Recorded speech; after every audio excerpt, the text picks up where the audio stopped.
Our next panel is called The Ideal Diet for Health, and it features people that I want to not read your bio. You can go to our website for their bio. I want to tell you why, of all the people in the United States that we could email and say, would you like to speak at our conference, why we thought that we should ask these people. At The Real Truth About Health, we constantly get people suggesting speakers, asking if they could speak, wanting to speak. And we try to be as polite and respectful to everyone as we can, but we've been obsessed with only having a very carefully selected group of people that we think is appropriate to present information to you. So I want to tell you who these people are and why we selected them. So Brian and Anna Maria Clement, many of you have met. They're the co-directors of the Hippocrates Health Institute.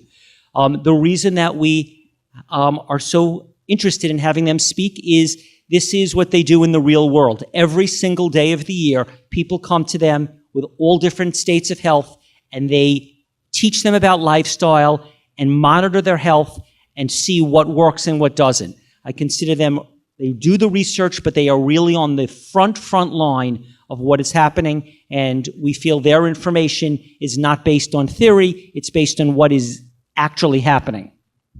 Next, Dr. Pam Popper, who you also saw speak yesterday and who is speaking again tomorrow. Dr. Pam Popper is a naturopathic doctor who combines the best of everything. She deals with real people in the real world. She does all the intense research to know what's going on, and she has no agenda. She does not doesn't do surgery. She doesn't have any benefit by telling you to do one thing or the other. She gives the best advice she's open to anything. If it's medical, if it's natural, she's open to it, and she provides you the most accurate information available, and she's unbiased. She's not connected to any industry. She's looking out for you. Dr. Alan Goldhamer got a very unique background that no one else in the United States that I know of has. He basically runs a facility called, I think it's called True Health. Is that True North? True North. And what they do there is they teach lifestyle, but one specific thing that he has experience with, aside from diet and lifestyle, is he has supervised over 20,000 people on water fasts. So that is a very unique experience, and they've all been done safely. Everyone has come out of it okay. So this is, quite a unique experience, and we are very interested to hear his point of view and what he knows. Last, Dr. Michael Klaper. This is also a person who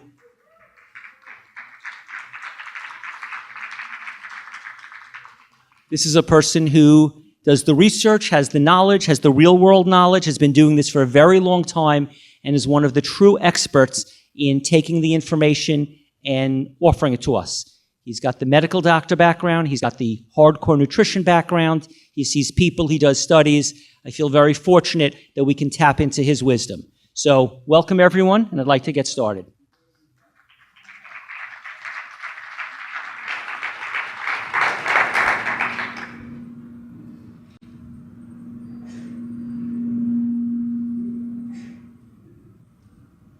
Okay. So the first question is, when we started doing this conference, I guess I was very naive. And I thought that if we brought people accurate information, everyone would say, this is fantastic, thank you for sharing it, and everyone would embrace the new information and everyone would tell everyone. What I didn't realize is no matter what was said, no matter how much documentation, no matter how much science was behind it, a month later, 6 months later, there'd be a new book or a new person on the internet saying the exact opposite. And I was exasperated and I didn't understand it. And now I realize that no matter what facts you give today, there are going to be people who are going to say, I went on the internet, I read a book, there's a totally different point of view. The New York Times said this, the scientific study said this, the media said this, the FDA said this, the USDA said this. So, it's not just enough to provide us the information. There's a situation, no one knows who to trust. So the question is, all the time I tell people information and they respond to me with, well, my doctor said this, my nutritionist said this, my dietitian said this, the New York Times said this. So the question is, even if we like what you have to say, I guess the question is, who should these people be listening to? Should they listen to their doctor? Should they listen to their nutritionist? Should they listen to their dietitian? Should they listen to you? How do we decide whose information to listen to if you're going to tell us information and then you go on the internet tomorrow and there's a whole different set of information? So who should we be listening to if we want accurate information? Who do we trust? Who should we consider to have the accurate information? I'll go. So I think one of the problems we have, Steve, you said it very well. We have a problem in that people think that they should find a guru to listen to, all right? And so in looking for the guru, you get into the he said, she said, my doctor, your doctor, my neighbor, your best friend, my coworker's best friend's uncle's mother's boyfriend says. And this is a circular thing that can never lead anywhere except more confusion, all right? So we have a problem in medicine. We have big problems in medicine. And definitely one of the problems is inaccurate information, but it's a two-way street. In other words, if consumers are going to passively receive information and believe the strongest personality, the loudest voice, good news about their bad habits, they like that too, So if the consumer is going to passively receive information and act on it without any verification, then the consumer is going to continue to get hurt. And that's why what we do is informed medical decision making. We believe that it is imperative for consumers to learn how to evaluate information, not just listen to what I say, but learn how to evaluate information. And it can be taught to anybody in a very short period of time. In 4 hours, I can teach you how to read the medical literature like I do. And then you look at what people are saying. You learn to discern whether or not they're documenting their claims properly or not. And then you act on only those things for which there is solid evidence. And if everybody started making their decisions that way, the food business would change by next Friday.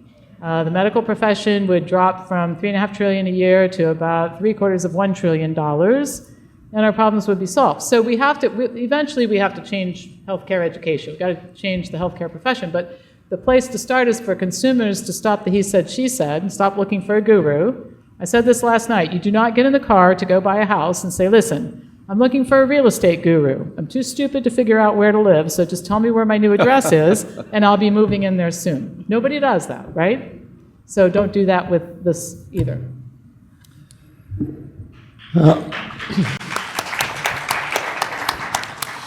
There's a lot of people profiting off this confusion that Stephen described. But the reality is, if you take a step back, there's very little difference in what is currently being advocated by pretty much everybody from the USDA and to most people in responsible nutrition. And that's, our diet should be, the vast majority of what goes down our gullet should have grown out of the ground. We should be eating a plant-based diet. The only real difference is how much animal flesh, if any, should be in that diet. But there's no question, 80, 90, 100% of your diet should be whole plant foods. There really is no, there's no great controversy about that at all. As you'll hear on my talk tomorrow on vegan nutrition, I think the ideal amount of animal products should be in the human diet is 0, and I'll be talking about why I believe that. But no, you want to eat a whole food plant-based diet. We'll be talking about B12 and vitamin D and iodine and all that stuff tomorrow, how to do a whole, completely plant-based diet properly. But you should be eating a plant-based diet with B12 supplementation, and go out for a walk every day, drink water, and laugh a lot, and stay out of the clutches of people like me as much as you can. That's not true. So the person that's in the best position to make decisions that's in your Closer to the mic, closer to the mic. Okay. I said that the person that's in the best position to make the best decisions that's in your interest is you. So the most important advice would be to get yourself broadly educated, and then make the decisions you feel comfortable with.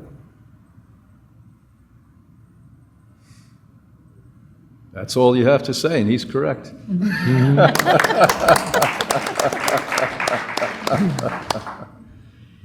So there's so many ideas out there. Of course, it's a jungle. And the guests that comes through the Institute are often confused.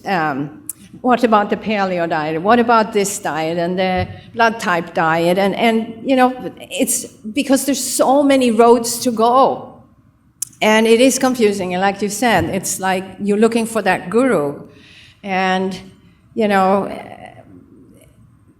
the world is going vegan. The world is going vegan kind because everybody is realizing that it's not sustainable to eat meat anymore, and all directions lead to quit eating meat. Europe is taking it down, and 3% of world's population now are considered vegan. That is just the beginning. So when you're looking for somebody to follow, then I think you should follow people that have a long record, that lives the lifestyle. If I want to heal my diabetes and I come to somebody that has diabetes, would I want to follow them? If I want to lose weight and I come to somebody who has not been able to lose weight, would I follow them? So that would be my first thing. Thank you. Well, she abruptly stopped there. I don't know what happened. We all do. Well, I concur with you. I think, let's talk about the social concern I have, that we're lost. If you go back a century ago, the man and woman in the village that was revered were the people with the common sense, not the best educated person, not the one hardly anyone read then, not the most literal person, but the men in the village and the women in the village looked for those people who had the depth of experience, wisdom from the heart, and did things in a balanced way. Very few people I meet today have that we've been estranged from who we are, our origins, our cultural heritage. And because of that, I'm talking to 80-year-olds and 90-year-olds who are still confused and lost and trying to find themselves. So you're very vulnerable. And a former colleague, God bless his soul, Dr. Atkins, behind closed doors one time told me that he was just selling people what they wanted to hear. And when we challenged him, the four of us in the room, of how dangerous it was consuming massive amounts of animal food and not eating carbohydrates, he said, yeah, but it's better than what they normally are doing. And that became the model. And so after that, many people are victimizing vulnerable people. And basically, those of you that are lost and trying to find yourself go along with the next trend. Most so-called alternative doctors I know, every other week or every other year, they change their idea. Now they're all on the paleo kick. The last 5 years, it was the blood type kick.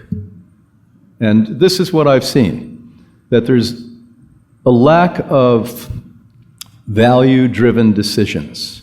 There's a lack of wherewithal that people consistently do something and tweak it and improve it as we go along.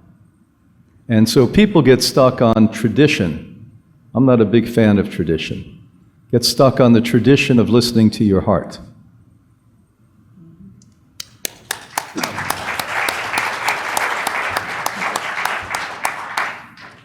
If I was only allowed to ask one question in the entire 10-day conference, the number one most meaningful question that I would like to ask, that you've already been asked over 1,000 times, is simply this. Is it okay to eat animal products as opposed to a plant-based diet like beans and grains? And let me just say this. we have a room full of people that are probably pro-you. They're probably on your side, that's why they're here. When we post this on YouTube, people all over the world see this. They write one vicious comment after another. They call every name in the book. They call you names, they call me names, they call this conference names. They say, so it's not enough, when the Democrats are together, they all agree with each other. When the Republicans are together, they all agree. They each have their own news stations. There are people who are hearing that the paleo, the Atkins, the Whole30, the keto diet is good. And they have very smart or credentialed, good-looking, educated spokespeople, and Mark Hyman and Joseph Mercola and Chris Kresser, and there's 50 more of them. And it's not really enough to say, oh, those guys don't know anything. I mean, the real question that people who are watching this, who really believe in that stuff, is they want to know, what is the proof? What are the studies? What's the scientific basis that makes you say that their animal product diet, their paleo diet, where they agree with half the things you're saying, no refined sugar, no processed food, but they believe that nice grass-fed beef and dairy is absolutely not only good for you, but proven to be good for you. So I'm not just asking you your opinion, I'm asking you, what is it based on? What are the studies? We can't skip over this because I've thought that I've answered this question, and they come back with a vengeance, with new books and new people. So we really need to, if it's really clear, this answer, we need to explain it with what's the basis, because there's a lot of people that are hearing the other side and feeling strongly about it. So the question is, why shouldn't we eat some animal products? Nice fish, wild-caught fish, organic grass-fed beef, organic dairy. Why? What's the basis of why we shouldn't eat it? So please answer that, not to friendly people, but to people who are predisposed, who are against this argument and want to keep eating meat. So whoever's going to answer it, you have to be very aggressive with your voice.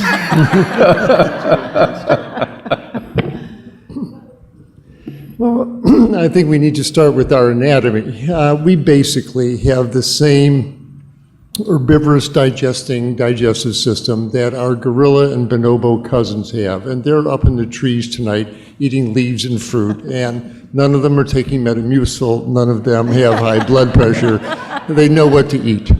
And we basically, with our fingers on our hands instead of claws, our long digestive system, our flat grinding molar teeth, we're clearly herbivorous digesting creatures. We are not homo carnivorous.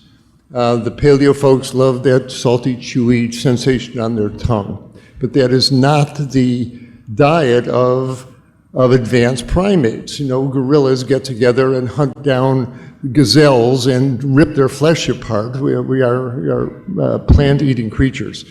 But when we put the fuel of the carnivore down into our intestines and it starts to decompose, it sets off inflammation, it sets off artery injury, it sets off disease. And the folks who go on the paleo diets and experience an improvement in their health, that's not surprising, where most of them start out, they're eating a bunch of white flour and oil and dairy and processed foods. And the paleo folks rightly say, listen, no caveman ever milked a dairy cow, they're down on dairy. They say no caveman ever ground wheat into flour, they're down on donuts and baked goods. And no caveman ever crushed the fat out of olives and poured olive oil on their salad, so they're down on oils. And they're right, you eliminate the oil, the dairy, and the flour products from your diet, you're going to lose weight, you're going to feel better, yay. But from a physician's point of view, you ask, well, what's your proof? Proofs that there are many, many, many vegetarian folks who've lived to 100 years or longer. I don't know any of these folks on these meat-heavy paleo diets who have demonstrated long lifespans. And from a primary care physician's point of view, you pack your colon full of meat 2-3 times a day and let that decompose and rub on your colon wall. It's a great way to set off a colon cancer. I think these folks who keep running this diet through their tissues are going to make their microbes spawn this stuff called TMAO. They're setting themselves up for an epidemic of clogged arteries, heart attacks, strokes. The fat's going to give them type 2 diabetes. The bacteria they summon up are going to give them inflammatory bowel disease. And the leaky guts that the endotoxin on the meat that creates leakage of food proteins into the intestines, running through their joint membranes, and going to give them inflammatory arthritis and a whole host of autoimmune diseases. I think this is a diet of death. And these folks who want to keep running this high-meat food stream through their tissues, I'll step back and let 36, 48, 60 months go by on this kind of diet. And I think you're going to see a shocking amount of serious diseases. And you're going to see the articles, paleo diet associated with colon cancer, paleo diet associated with strokes, paleo diet associated with colitis. And my left eyebrow won't go up that much because, that's not our diet. So don't be seduced by the initial improvements that you get on these things. Most of these diets will produce weight loss. Weight loss means better control of diabetes and better lipid panels, but that does not equal health. Those arteries are still getting injured on the inside from the cooked meat protein, and these are the folks who are going to drop dead at the gym at 49. Ooh, he looks so healthy, but inside he was a clogged up old man from eating the wrong kind of fuel. So stay tuned and realize we are plant-eating organisms. We are not homo carnivorous, we are not carnivorous apes, and we should not be eating that kind of diet.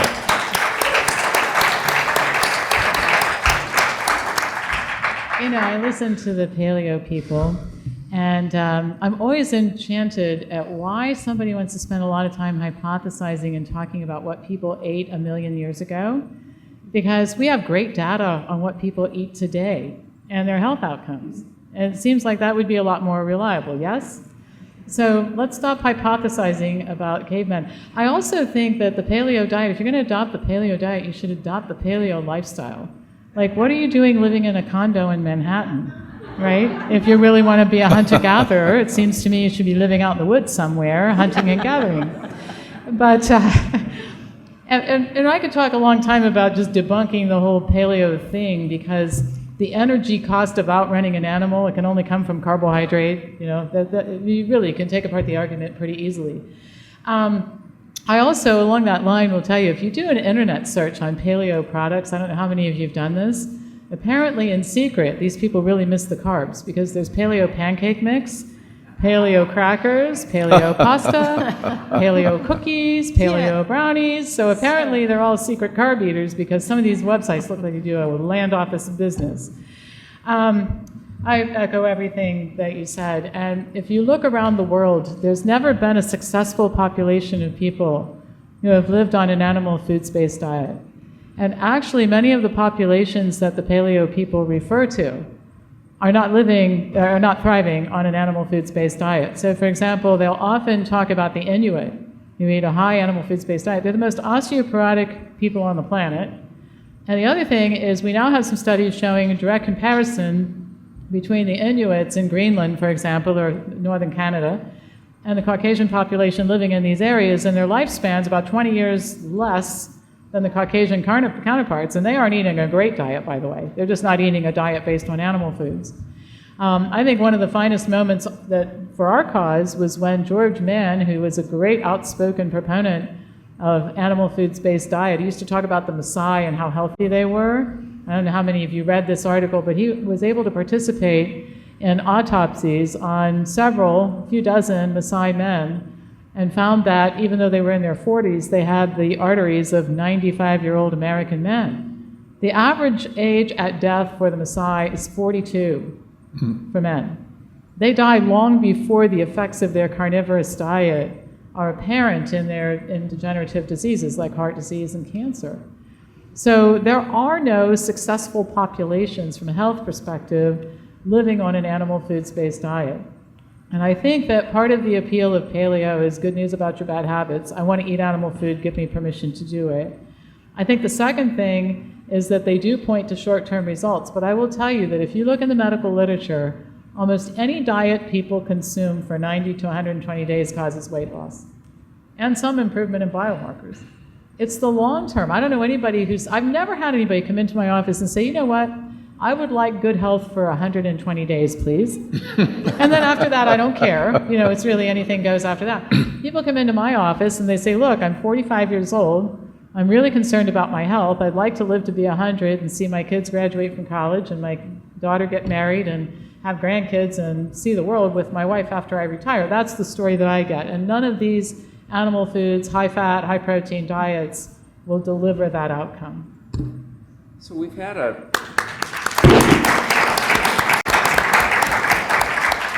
massive experiment going on where people go on these high animal food diets. You can see the results all around you. So we don't need to even worry about reviewing the scientific literature to be able to see the consequence. We know what happens when people go on diets that are high in animal-based products. And I have the opportunity of watching patients not only come and live with us while they get well, but also seeing them after decades. And I've got people now that are 30-year follow-ups. You see the difference in what happens to people, particularly over the long term, that adopt these whole plant food diets. And one of the most common things they'll comment, particularly as they reach their 8th or 9th decades, is that everybody they know is dead. All the people that make fun of their diet and lifestyle over the years are all dead. My mother, when she reached 92, she said that the worst part of it, the whole thing, is that all 52 of her lifelong friends had died. They had all made fun of her diet, and she said the worst part, there was nobody left to say, "I told you so."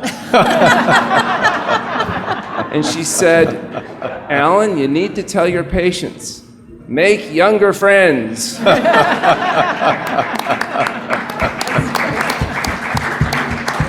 That's true.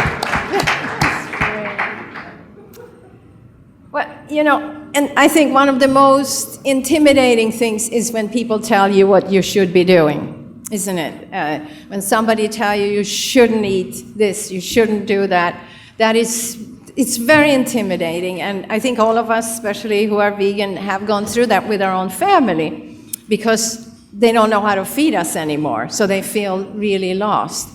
And often we do the mistake that we try to convince the whole world around us just because we have some answers and we think everybody is ready for the same answers.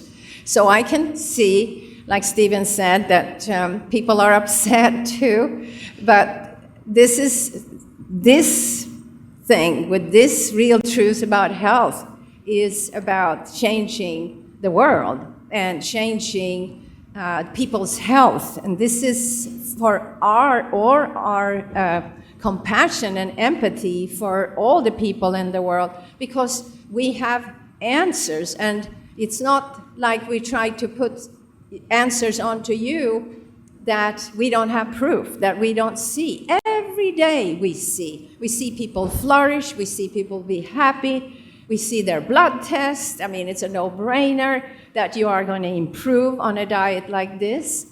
And, we're heading to a vegetarian lifestyle. And if you look, and Brian will have a lecture tomorrow about this too, if you look at our dental structure, our digestive structure is totally different than any carnivore. So we weren't meant, and we forced our bodies to kind of comply with it. And being from Sweden, of course, you realize if anybody came up there long time ago and there was not much to eat, of course, animal food would be a base. But we were nomad once upon a time, and we for sure would not have been in Sweden this time of the year. We would be somewhere where there were foods, that plants and herbs and fruits and food that was more sustainable for us. So now we're stuck. Now we're here in New York, and we're here all year round.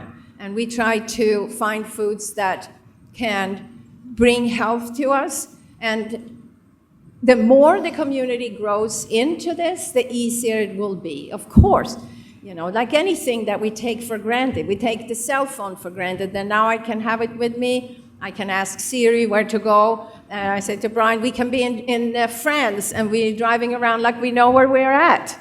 And so we take a lot of things for granted. The whole thing with a lifestyle without any animal-based food will also be that way, and you will see it coming.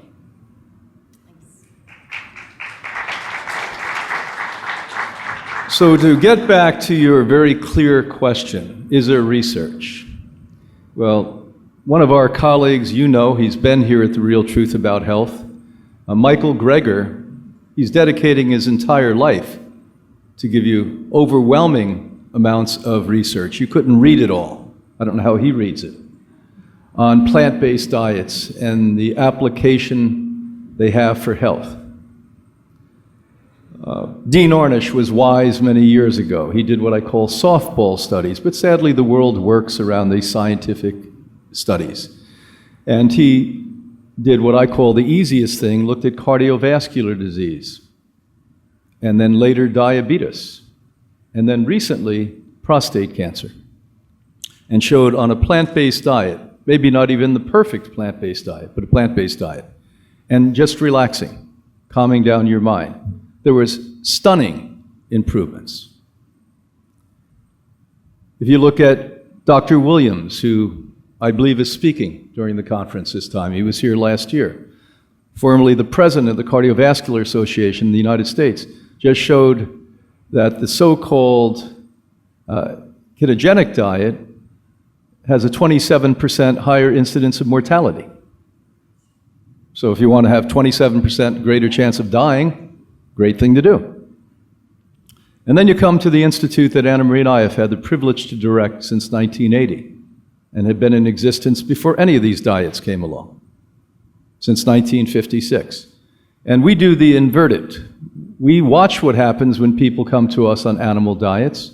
We watch what happens when people are stressed. We watch what happens when people have been medicated in ways that maybe wasn't helpful for them. And our medical team helps to remove all of that and lead them gently through education and support, lifelong support. Once you graduate Hippocrates, for the rest of your life, we counsel you by mail forever, for free. And so this way we collect further information, further data, and we make that available for legitimate organizations. There's not too many of them. They all mock us, but they won't do the research. So we have a body of evidence, by the way, that nobody else on the planet has.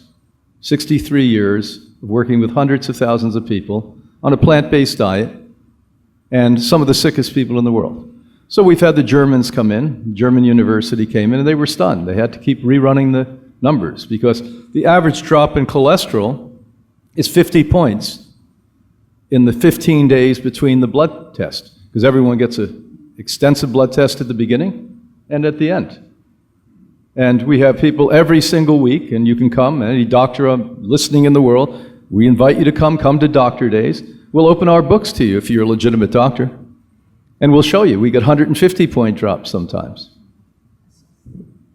Several people every year come off insulin after they've been on it for 10, 20, 30 years, every single year with type 2 diabetes. So there's no doubt, I don't think on any of this panel's mind, that what we're talking about is the way that 60% of the people in the world primarily eat today.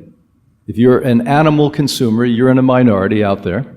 So 40% of the world primarily eat animal-based food. 60% of us primarily eat plant-based food. The most important research wasn't done by a doctor because doctors get caught up in statistics. It was done by a journalist when he looked at the 6 blue zones and said, who lives the longest? Just like Michael said, who lives the longest? I don't see too many people. It's very, very rare unless they have monstrously strong genes that have been eating the way I used to eat and live to 100. People who eat the way I used to eat live to 40 and 50 years old and die of a catastrophic disease.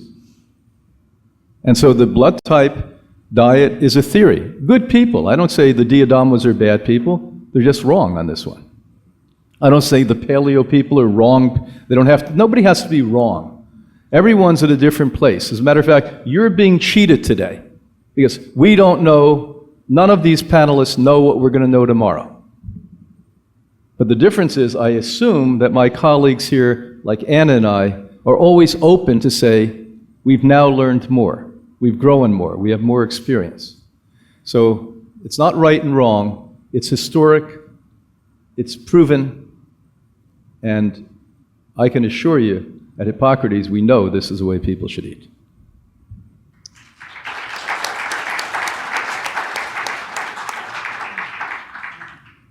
I was watching a Joe Rogan podcast where Dr. Joel Kahn, who had to leave early and couldn't be on this panel, was debating an author named Chris Kresser, who's a paleo diet advocate.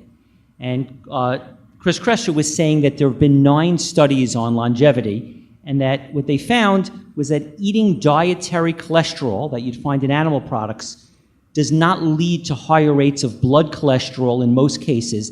And even if eating saturated fat and dietary cholesterol does lead to higher saturated fat rates or higher blood cholesterol, it still didn't correlate to higher death rates. Do you agree with this? That actually, in other words, do you agree that what he's saying, that that eating animal products doesn't lead to higher cholesterol rates and saturated fats, and even if it did, it doesn't actually correlate to higher death rates? Do you agree with that or disagree with that, and why?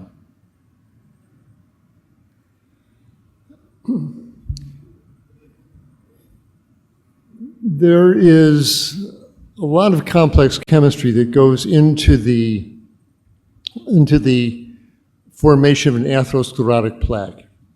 But atherosclerotic plaques do not form on the artery walls because your LDL is too high. Kresser's initially right in that way. These arteries are being injured. These endothelial linings, I guess we can talk about a pure paleo diet, and nobody really knows. And he's not doing ultrasound studies on the inside of the arteries after paleo meals. He's not measuring inflammatory markers about what's happening in these arteries. But these atherosclerotic plaques form because these arteries are being injured meal after meal of cooked animal protein, of endotoxin on the surface of the meats. All meats, or even organic meats, go through the slaughterhouse and they pick up a covering of bacteria that die and their cell walls break apart and form endotoxin that injures the artery walls, makes your gut leaky. The very act of cooking animal protein creates oxidizing agents that as they flow along the artery walls, they rough up the endothelial linings. And the oxidized cholesterol gets electrons ripped off of it, and it's the oxidized cholesterol particles that work their way into the walls of the arteries and set this plaque off. It's not just LDL sticking to your artery walls because it's too high. These arteries are being injured meal after meal of fried eggs for breakfast and fried meats for lunch and fried roasted animal flesh for dinner. And he's not followed these folks along. He can't really, nobody has ever eaten a diet that is being advocated now with basically just flesh and greens 3 times a day. Nobody's followed that along, and nobody is doing the kind of studies. But if he does, I'll feel certain he's going to wind up seeing elevated high sensitivity CRP levels and myeloperoxidase levels and phospholipase levels, signs that show that plaque is being established in these artery walls. So I'm suspicious. This is not the diet for human beings.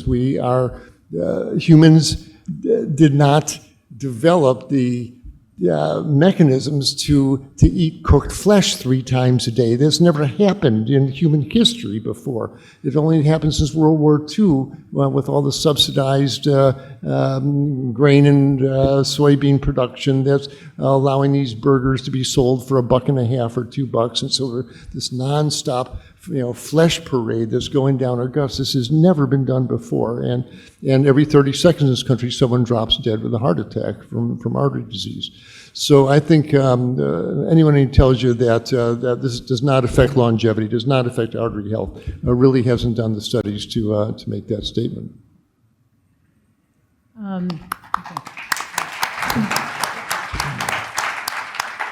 When people make these kinds of claims, and they'll often cite research, they will cite a study or 2 or 5 and say, eating cholesterol doesn't raise your plasma cholesterol, and plasma cholesterol has nothing to do with heart attack, stroke, death, whatever. You can find studies that show this kind of thing.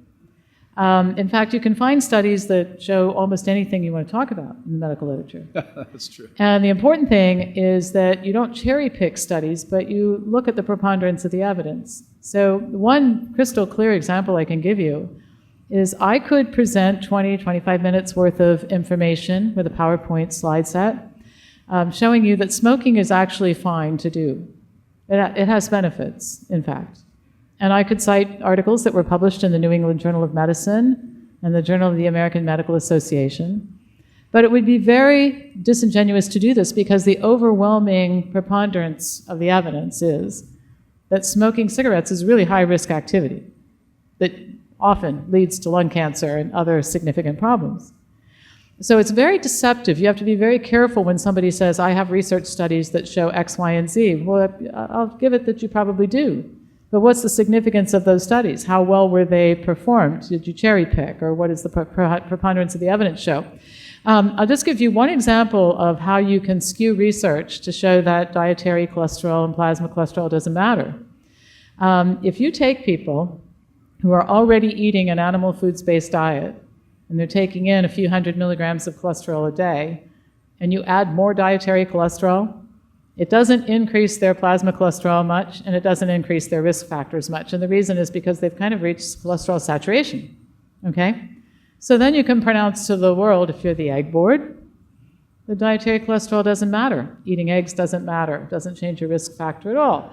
And so people who are proponents of this theory choose that type of research, sometimes deliberately, and sometimes because many of the people who are talking about this, including physicians, are not really very good at reading the medical literature, unfortunately. It's not a skill that's taught in medical school, unfortunately.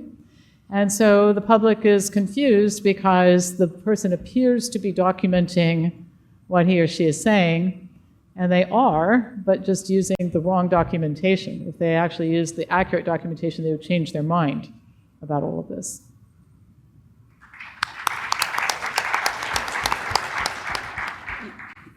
A measure like cholesterol that can be a helpful epidemiological measure that's useful for looking at populations as a whole may not be as sensitive for a given individual.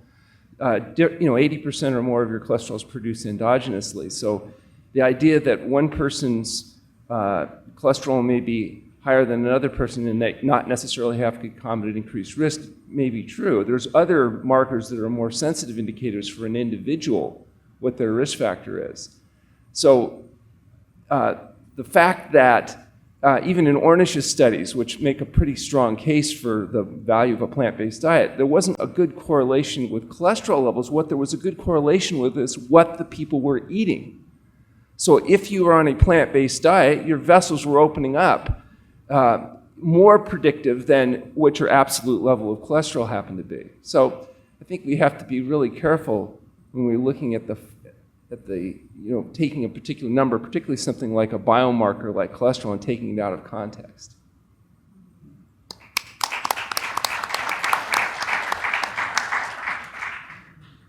Yeah, there's been so many studied.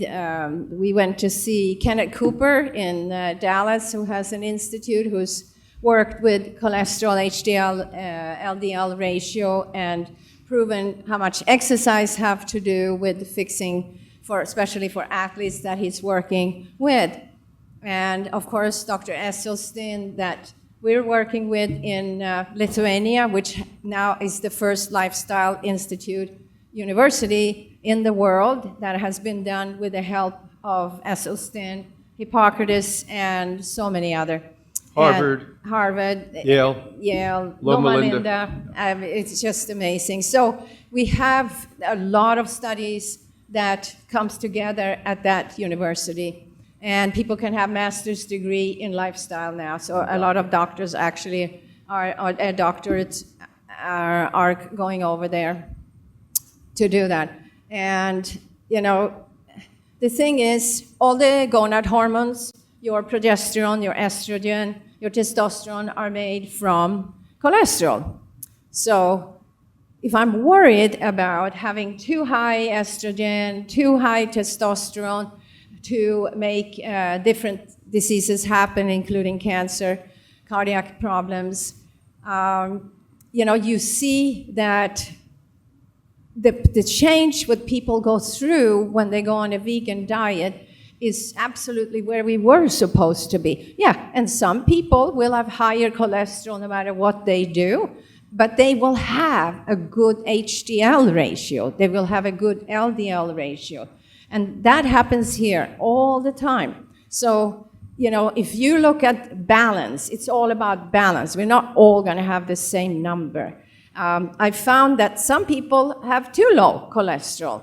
They come in, and let's say the cholesterol is 70, which normal cholesterol normally is around 150 and maybe above for some. And you go down very low, that is a problem. And even on a vegan diet, that will balance itself and come up to where it's supposed to be. So, we don't need any animal protein to give us more. Your liver makes your cholesterol. Your liver makes what you need. So you don't need to add above that. So it's a perfect balance. Thank you.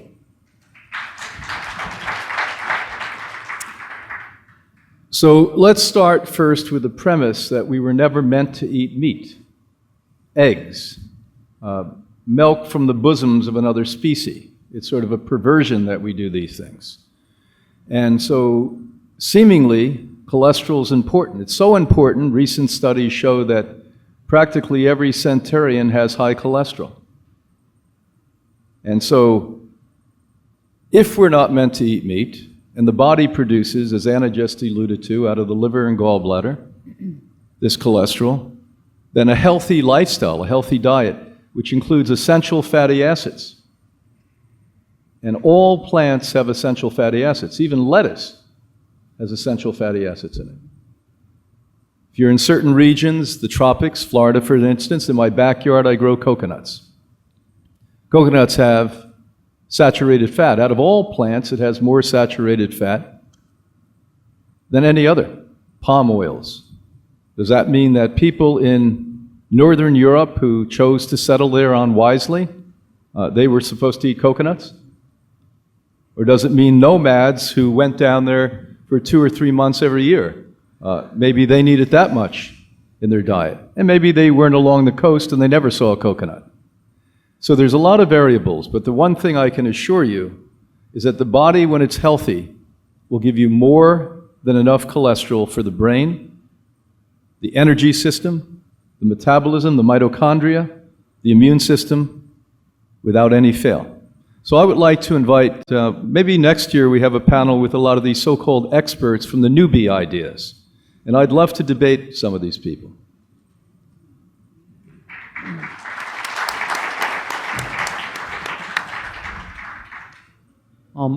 There is a popular book called The Plant Paradox by Stephen Gundry. And he says that he is, his degrees seem very impressive, and he seemed like a very smart guy. And he said that lectins are microscopic proteins that plants evolved to defend themselves from predators, including insects and animals, that includes humans.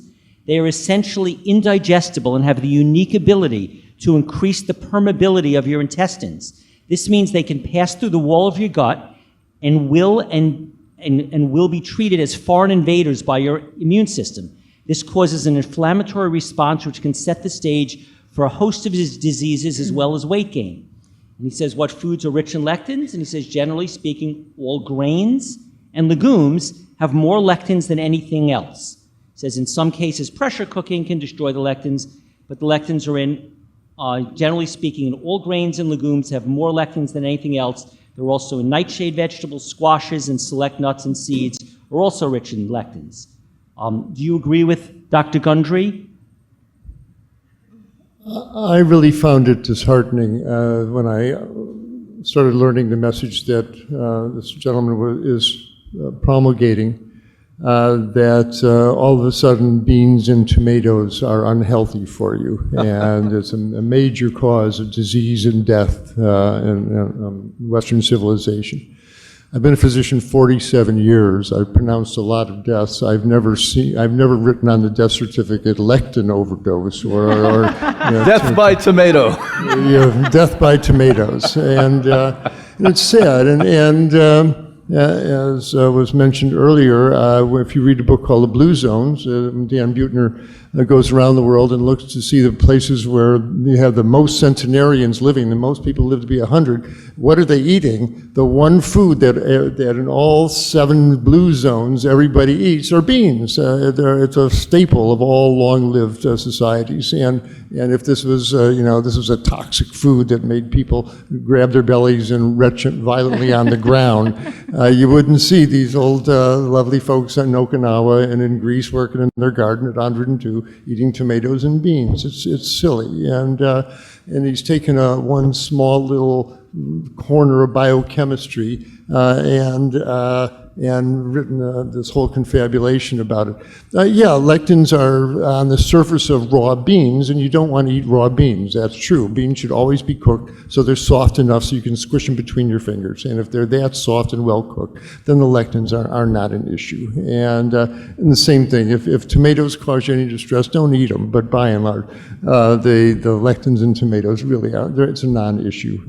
But it's a good example of the craziness that's this cloud of confusion that hovers over our nutritional common sense. And look what people have been eating for all these years, and go back to the garden. You're going to have a T-shirt, eat plants and get on with it already, and basically that's what it comes down to. Oh, I have a lot to say about this. It starts with when people say, "Oh, but this Dr. Gundry, he graduated from a prestigious university, came from Harvard." Let me tell you about Harvard. There's some marvelous doctors there. Dr. Joseph Biederman is there, also, who took in $1.6 million from Eli Lilly and invented bipolar disease in children, and didn't declare that he forgot to put the $1.6 million on his disclosure forms, because that's an easy number to forget. You can understand. You certainly want a doctor like this taking care of your kid, right? So Harvard doesn't mean anything. I just don't like when people start throwing out the credential thing as like, you better listen to this guy because he came from Harvard or Yale. The second thing is all plants have toxins in minute amounts that protect them in their natural environment. So if we were going to use the theory that you should not eat any plant that contains a toxin that protects it in its natural environment, we now have to eat beef. Because all plants contain these toxins. So what he's done is he's taken a semi-truth and really is counting on the fact that people don't check this stuff out. It's back to why I think it's so important for people to be informed, and he's come up with this ridiculous theory. And so the idea of beans and grains being toxic because of this is ridiculous. I wrote an article, which is posted in our library, called "Stop Eating All Foods Are Bad For You." And I went through and I looked at what some of the claims that are being made about some of the foods. Like somebody has a thing on the internet saying that cinnamon is bad for you. Sure, well, here is how cinnamon can be bad for you if you eat 2 tablespoons of it. Now, has anybody here in the audience ever had 2 tablespoons of cinnamon? Like you take it out of the jar and you eat it in a spoon. Okay, I don't know anybody who eats that way. So why are we having a discussion about cinnamon is dangerous, right? So a lot of this, we call it nutritional nonsense, and it distracts from what really matters. And it's unfortunate because he titles his book The Plant Paradox, which gives the impression that he would actually be on our side of the table. And I'm sure he did that deliberately because it would sell books for him, because we're actually a much more powerful source than he is in many ways. So it's nutritional nonsense, and it's very similar to the paleo argument with cholesterol cherry-picking studies. By the way, Lauren Cordain, the guy who wrote the paleo diet, who's not an archaeologist or anthropologist, by the way, he's an exercise physiologist. And I think that those are the people who should be talking about paleo lifestyles. But anyway, he wrote an article on this topic, and I read it. And it had nothing to do with lectins. You can look this up online and read it. It has to do with rheumatoid arthritis and dietary causes and all this kind of, and in the beginning he talks about lectins, but he never even makes the connection between lectins and a disease. Just kind of wanders all over, and at the end says, well, more research is needed. So not credible. Different individuals have different food sensitivities. You can find patients that'll have sensitivity to virtually any food. And it may be lectins or proteins that some people are sensitized to. What seems to be associated with a lot of food sensitivity is damaged guts. So people have a chronically inflamed gastrointestinal mucosa, perhaps because they're eating high arachidonic acid foods like animal products or other things. And now they're leaking all kinds of things into the system that maybe isn't supposed to be leaked. And it's possible that lectins may be one of those substances that get leaks and cause poor reactions in some people. The real answer, though, is to try to get the gut healed up. Get that 5 pounds of bacteria living in your colon to be the right type of bacteria, make sure they're pooing the right kind of stuff into you, and allow the intestinal mucosa to function the way it's supposed to. And then you may find that the rotational use of various substances are not going to be a limiting factor. Some people find they're only sensitive to foods if they eat the same foods repeatedly day after day after day, whereas if it's a part of an overall rotational diet, it doesn't seem to be a clinical problem for them. So I wouldn't deny that I'm sure are people that find that eliminating any particular class of foods might be of use to them, but the big focus should be on actually getting healthy.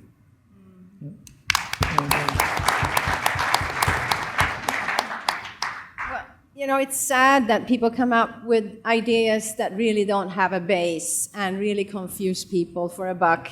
And it's really, I think it's a big misunderstanding about what really happens. Like you say, it's really what happens in our gut, it's our emotions, it's what happens in our life. And maybe some people have benefited from not eating beans for a while and getting onto a different diet, hopefully plant-based diet in another way. But it's sad that we constantly get confused by people that really are writing books that have no background at all in the experience that we have.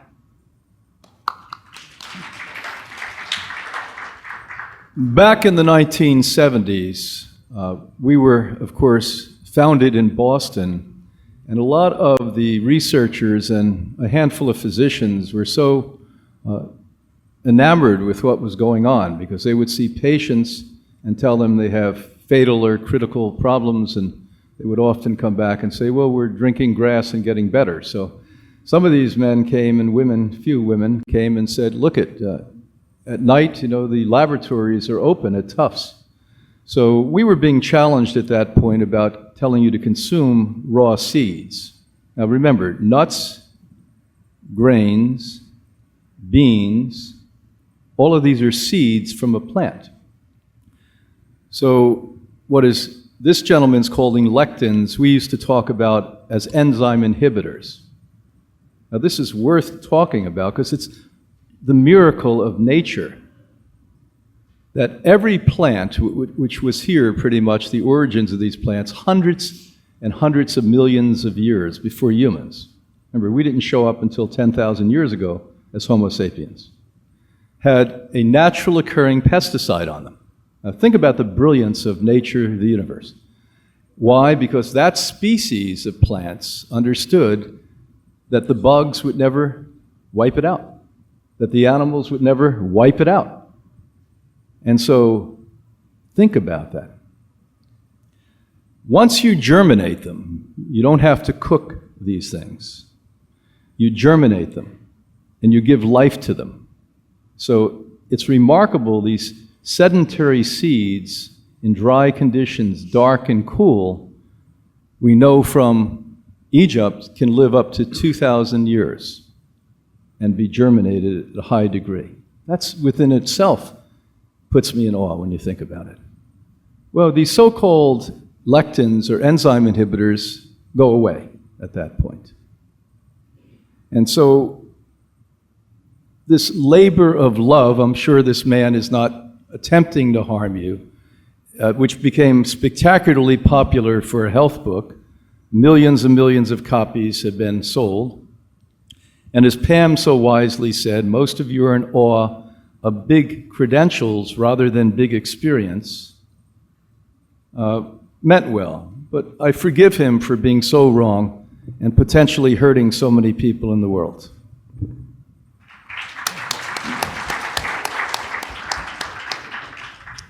I would like to quickly ask the audience a few questions. In the last month, how many of you have eaten at least one egg? In the last month, how many of you have eaten at least chicken one time? In the last month, how many of you have had beef at least one time? In the last month, how many of you have had cheese, milk, or yogurt one time? In the last month, how many of you had fish at least one time? Thank you. Okay, so the question I'd like to ask all of you is, these people are enjoying these foods, they taste good. It's terrible for animals, terrible for the environment, but let's forget that for a second. What is the end of humanity, yes.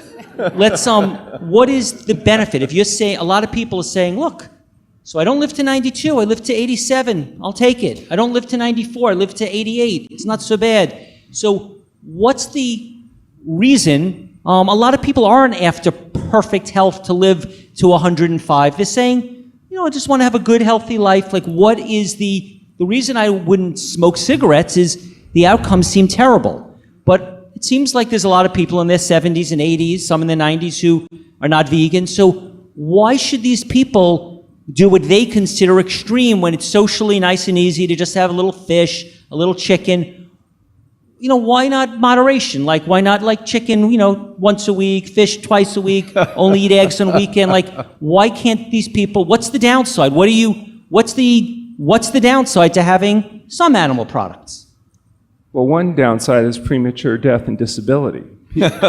So the consequence of eating an animal-rich diet is that people have much higher risk, particularly for conditions like heart attack and stroke. So they find themselves unable to talk or move, lying in a nursing home bed, waiting for somebody to change their diaper for the last 2 decades of their life. And oftentimes it'll be you that's being asked to change their diaper, so it's probably a good idea to try to encourage them to minimize the use of animal foods.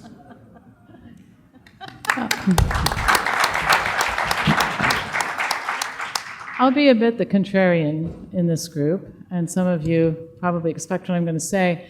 I don't think that the adoption of a vegan diet is necessary. And I think sometimes our promotion of it interferes with people making changes that would be significant, very significant.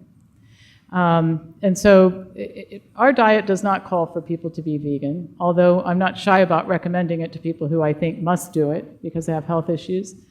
And I don't talk anybody out of it. I'm vegan. It's a choice that I made. Okay, I didn't have to do it for personal health. I just decided to do it for a variety of reasons. The reason I think this is so important, and I spoke about this last night, is that we have 2 problems in this community. And one is we've got to get people to do this. And I think the fact that a bunch of you are here tonight to listen to a bunch of plant-based doctors talk about this and you're still eating animal foods is indicative of our problem. And we've got to solve it. We've got to stop thinking it's going to go away on its own or that it's going to solve itself or whatever. Problems don't usually get better, they get worse. And so we have to market this to people. If we can't get people to do it, we're done before we start. And it is true that there's more interest in plant-based eating. But I come from a business background, and one thing I learned in my business background is to differentiate buzz from traction. It's easy to get excited about something, but it doesn't necessarily mean that you're gaining traction in the marketplace. When I worked for a Fortune 500 company, people let me do a lot of things I wanted to do, but sooner or later I had to answer these really tough questions like, what kind of difference is this making? Do we get more customers? Do they stick around longer? Do they spend more money? Do they refer more people? Because you can't just go on pure excitement and hope that everything else will catch up. So here's my point. When we talk about, and we do dinners and we do a lot of outreach, and I have a very popular YouTube channel, and we are very successful in getting people on board to do this. When we go into employer sites where people are openly hostile when we're there, okay, they didn't invite us in, their employer invited us in. And our job is to get people to volunteer to sign up for our programs. The only thing we ask the employer to do is to guarantee us 3 workshops that employees are required to attend. One on chronic degenerative health, mental health, and musculoskeletal health. Then they can decide what they want to do. And we have a 65% voluntary enrollment in our programs. So the first thing is you got to get successful at getting them in. And I'm not talking about namby-pamby, ridiculous crap like moderation. Nobody knows what that means. In fact, a very good study was done 3 years ago that showed that moderation, the definition of it is what I want to eat right now of something I really like. Okay? So you have to use very prescriptive communication, which we do. You can have animal foods 2 to 3 times a week, 3 at the outside, organic or wild caught, no dairy. That's very prescriptive. Nobody doesn't understand what that means. And if you sort it out calorie-wise, it's about what the Okinawans are eating, it's about what the Papua New Guineans are eating, and the rural Chinese and the Northern Africans. They're not vegans. Again, for the record, I'm vegan, but I don't think we can justify taking the vegan stance if our goal is to get more people enrolled. You got another problem too, which is compliance. 2 weeks of dietary perfection doesn't lead to health. Decades of dietary excellence leads to health. So I have a client in Columbus, and I can use him as an example, who had a heart attack and had a stent put in long before he ever came to us. He's been compliant on a plant-based diet, eating animal foods once a week for 4 years, lost 60 pounds, off his cholesterol-lowering meds, off his blood pressure medication.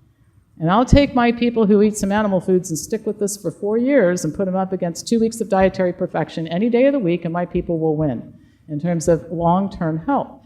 Now again, I am not saying veganism is bad. And Steve is right when he says eating animals is bad for the environment, bad for the animals. It's less bad for the environment and less bad for the animals if we dry up the need for factory farms.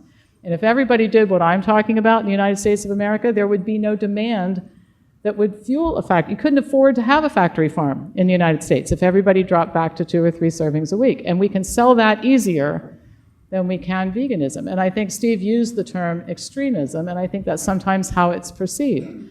So I'll take the unpopular view, and I don't disagree with the fact that it probably is better if you don't eat any. And I'll tell you some other things that are better. I'm clearly trying to kill myself, and I'll tell you how I'm doing it. I wear acrylic nails. It's probably not good for you. Nobody knows what color my hair is. I don't want to know. Nobody else knows either. I diet. I'm wearing eye makeup. I have wine probably 8 to 10 times a year. Oh! I know. I have had cookies, and I'm glad you're sitting down because somebody's definitely. I didn't know we had sinners up here with us. Yeah, you have no idea. I've had birthday cake with white flour in it. I know. Clearly trying to kill myself. All right. Well, I'm obviously being facetious, but seriously, people, we have to talk to people in ways that they will listen. And I'm going to say one more thing, and then I'll be quiet. So again, coming from a background of business, here's one of the things that I can assure you. If everybody's talking to people and they're not listening, you can't blame it on the people you're talking to. You have to reframe your message. Okay, so when I was a sales trainer, if I taught people to go out to the public with a message that resulted in nobody buying anything, we can't sit around and talk about how stupid everybody is. We got to talk about what is the message that we're giving to people. And you don't have to compromise your principles in order to do this. I don't have to stop being a vegan in order to frame a message that's scientifically correct that gets more people on board. So you don't have to, and by the way, if you want to promote a vegan diet because you're a vegan, then just say that. But don't be upset when people say, I don't want to be like you. I didn't start a company called I Want to Be Like Pam. I started a company called Wellness. They probably would Health. Sell a lot more. Well, no. As it turns out, nobody wants to be like Pam. Okay? I mean, people would like to have my energy and all that kind of stuff, but I'm a little bit goofy, you know, so nobody wants to be like me. So I started a company called Wellness Farm Health, and we try to really promote getting people on board to get health. And then some of them actually end up kind of being like me over time, and that's all right. But if we can't get them to listen to us, and we can't get long-term compliance, and that's what everybody will tell you the problem is. How many people, I'm going to ask the audience a question, how many of you are advising other people about your health? Keep your hands up if you're having trouble talking to people and getting them to do it or staying on it. A lot of the hands stay up. Okay? So that's my point. Well, I was just going to say that there's another side to that. First of all, we don't have really good evidence that giving a compromised version is necessarily more effective than a straight version. That's the first question. In other words, I understand what you're saying to get the message out in a broader way, but in terms of sustained success, what really helps people sustain their behavior is success. Now, it's true, many of our patients are what I call appropriately motivated. That means they're driven by pain, debility, and fear of death. So I have a rarefied audience of patients that are willing to do the extreme and radical versions of the kind of things that we advocate, an exclusively whole plant food diet that's SOS free. So we're carrying it even farther than just limiting it to plant foods. We're also getting rid of the chemicals added to food in the form of salt, oil, and sugar. But the reality is when they won't do what he says, he cuts the food off completely. But the people that are successful, because they were motivated by pain, debility, and death, you have an easier time getting compliance with those people. So if you're talking about trying to bring people in, I don't disagree with the concept. But for example, you don't tell alcoholics, just drink beer and wine, and you'll be right. Right. And the reason is because we know that if you're drinking beer and wine, it leads to overconsumption in people that are vulnerable. Now, that doesn't mean everybody that drinks beer and wine is going to be a drunk. There are some people that can have a drink and not become a drunk. But if you're a drunk, it's not you. That's right. And some people can have a chunk of skunk or whatever it is and not become obese and develop health problems. But if you're overweight and you're having difficulty with a health problem, it may not be you. So for those individuals, a stricter program may be what's necessary to get the level of success they're satisfied with. If a person can do a modified version and be successful, that's great. And as you said, that you might be able to reach a much broader audience of people than what I would consider telling them the truth, which is that a health-promoting diet is a diet that eliminates these factors that are health-compromising, and acknowledging the fact that people can sometimes get away with certain things that makes it easier. And it wouldn't necessarily have to be eliminated in order for them to achieve the level of health that they're desirous for. Well, your documentation for a lot of what I talk about in another area, which is the need for clinical judgment. And I think that basically none of us disagree with each other up here, really. And I send, just for the record, I know that Dr. Goldhamer teaches an SOS-free plant-based diet, and I've sent a lot of people to your place. You keep threatening to name a building after me, because the work they do is amazing. It's amazing, okay? But I think the common ground is that we have to exercise clinical judgment. So your example about alcohol is correct. I mean, alcoholics have terrible problems. They drive their cars into trees and mailboxes, and they lose their job, and they pee their pants and sleep in their car, and end up bankrupt and all that, okay? I had 9 glasses of wine the last year. Having that discussion with me, it's like, I don't understand what you're talking about, okay? So I think if we insert some clinical judgment into the situation and take into consideration the individual audiences that we're all appealing to, because I, like you, when motivated people come in, they'll do anything, nothing's too strict. My IBD diet is stricter than yours, because that's what you have to do to get an IBD patient. Well, they'll eat grass in the yard because they're sick of what they're doing right now, you know? So you have to look at people as individuals. I think both of them are right. I really do. Pam comes from, uniquely, different than any of us sitting here, a higher end of the sales world. And they do a lot of deep profiling of psychology. And as you said, is it trendy or will this stick? And entire businesses depend upon this type of profiling now. So I think you're exactly right. If you can say to somebody, you make the first step, and I'll give you a story. When Whole Food opened in 1980 in Texas, they used to fly me in, and they had no room to have people lecture. So they pushed the vegetables and fruits back, and we put 100 people in, say, don't breathe, and we speak in the produce section in Austin. And they were all vegan, completely plant-based people, did it for the right reason. And years later, I would see them periodically, never got to know them well. They called me up and they said, we want you to fly in here to do a lecture, but we really want to spend 2 hours with you later. And I said, well, what do they want to talk to me about? And I got there and they said, we're intending bringing meat into the Whole Food. They thought I'd completely flip out and jump up and down and scream and beat them up and all of this stuff. And I said, well, make sure you put it in the very, very back of the store so everyone has to go through the vegetable department. They said, why would you ever say that? Don't you believe? Are you sneaking meat on the side? I said, no. I said, our generation, the hippie generation, a few of us, this is the way we went. And so it was a very small club, I have to tell you that. Michael probably belonged to that club, But I couldn't get my mother into Whole Food Market. If it said health food in the front of it, she would have a heart attack if I tried to drag her in there. You didn't say health food. If you said pastry or meat, she'd say, okay, I'll come in. So do I think that we should be promoting meat? Now we go over to you. We choose to use the gold standard. I think that we both have a role here. Pam is doing exactly what I hope other people like Pam do, as well as Pam does. congratulate her for doing that, bringing people in this direction. Now, if you want to go to Mecca, how many of you know that story? Once you've been to Mecca, don't tell me you haven't been to Mecca. Once you know the rules, don't tell me you should break the rules. You come to a place that we have here. We're going to clean you up, tell you the truth. We're going to give you religion. You're going to learn the 10 Commandments.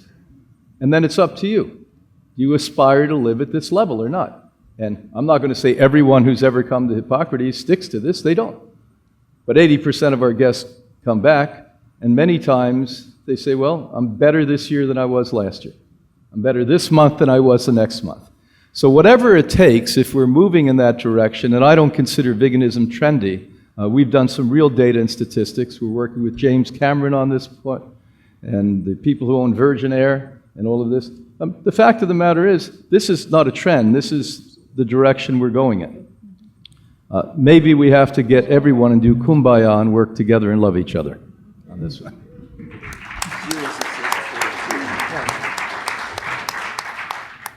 So while all of you seem to have a general agreement on animal products, the diet you actually recommend is different. Brian and Anna Maria Clement are the co-directors of the Hippocrates Health Institute.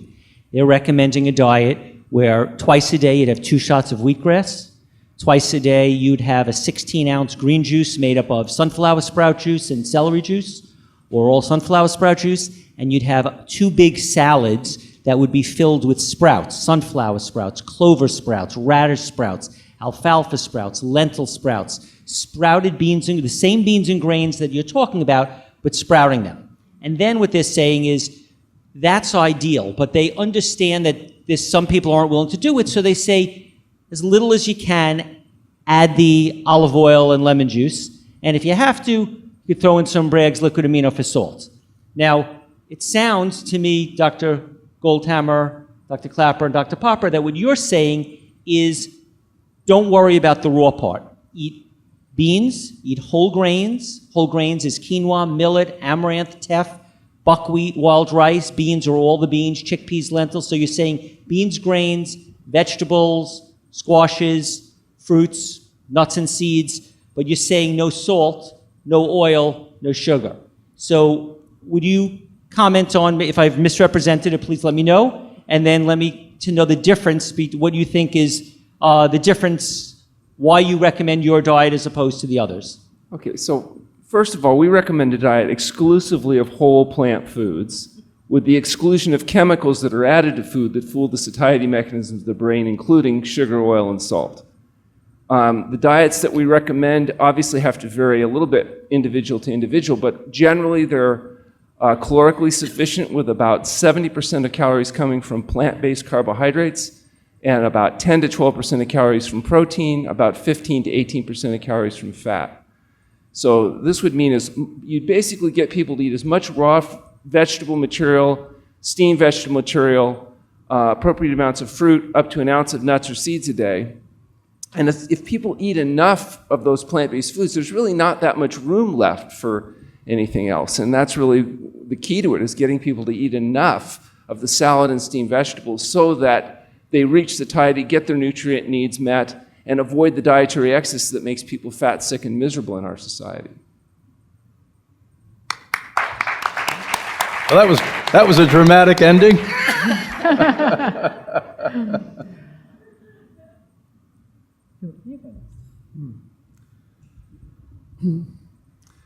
The toxicologists say the dose makes the poison. Everybody can eat a little bit of arsenic and get away with it. If you eat a lot of arsenic, you're going to wind up in trouble.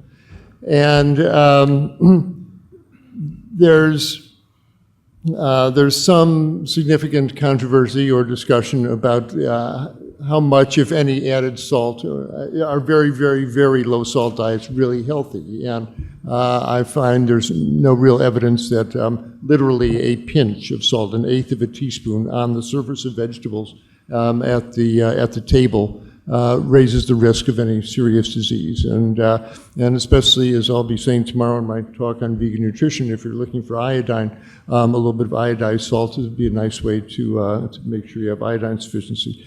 So I'm not quite as strict as Dr. Goldhamer, who's trying to make a point that nobody really needs to be adding adding extra oil or adding extra salt to their diet.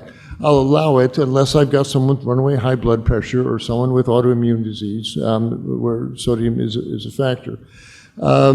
Same thing with the oils. No other animal squeezes the fat out of olives and pours tablespoons of oil on their food and says, oh, Mediterranean diet, this is healthy. It's not. This, any benefits really coming from the fragments of olives that are in there, well, then eat the olives. But the fat themselves it does everything from increased fat stores as it goes through your abdominal fat to injuring the artery walls. The artery walls get stiffer after eating these vegetable oils. They're not really heart healthy. What is a tiny little spray of olive oil on a salad for flavor, going to make your arteries clamp down? No, they won't. And if I'm certainly not going to get into a fight about 2 drops of sesame oil as a flavoring. But the point is, it's passed into the nutritional mythology that these oils are absolutely positively beneficial for your health. And pouring on drinking it by the quart, coconut enemas and all these wonderful. Boy, that must be hard, coconut enema. Indeed. They're looking for the magic bullet. Just if I just have my acai berries and my Himalayan sea salt and my kombucha tea and my coconut oil and these magic, then I'll be healthy. No, you won't. It's the food stream, day after day. It's the whole plant foods going through your intestinal tract, through your tissues, that create a lean, healthy Homo sapien body. And our fear of death, well, maybe I won't get a stroke if I use enough olive oil. That's a fear-driven, irrational perversion of basic nutritional science. Eat whole foods like they grew out of the garden, and that will be what saves you from the dreadful fate. It's not pouring liquid fat on your food.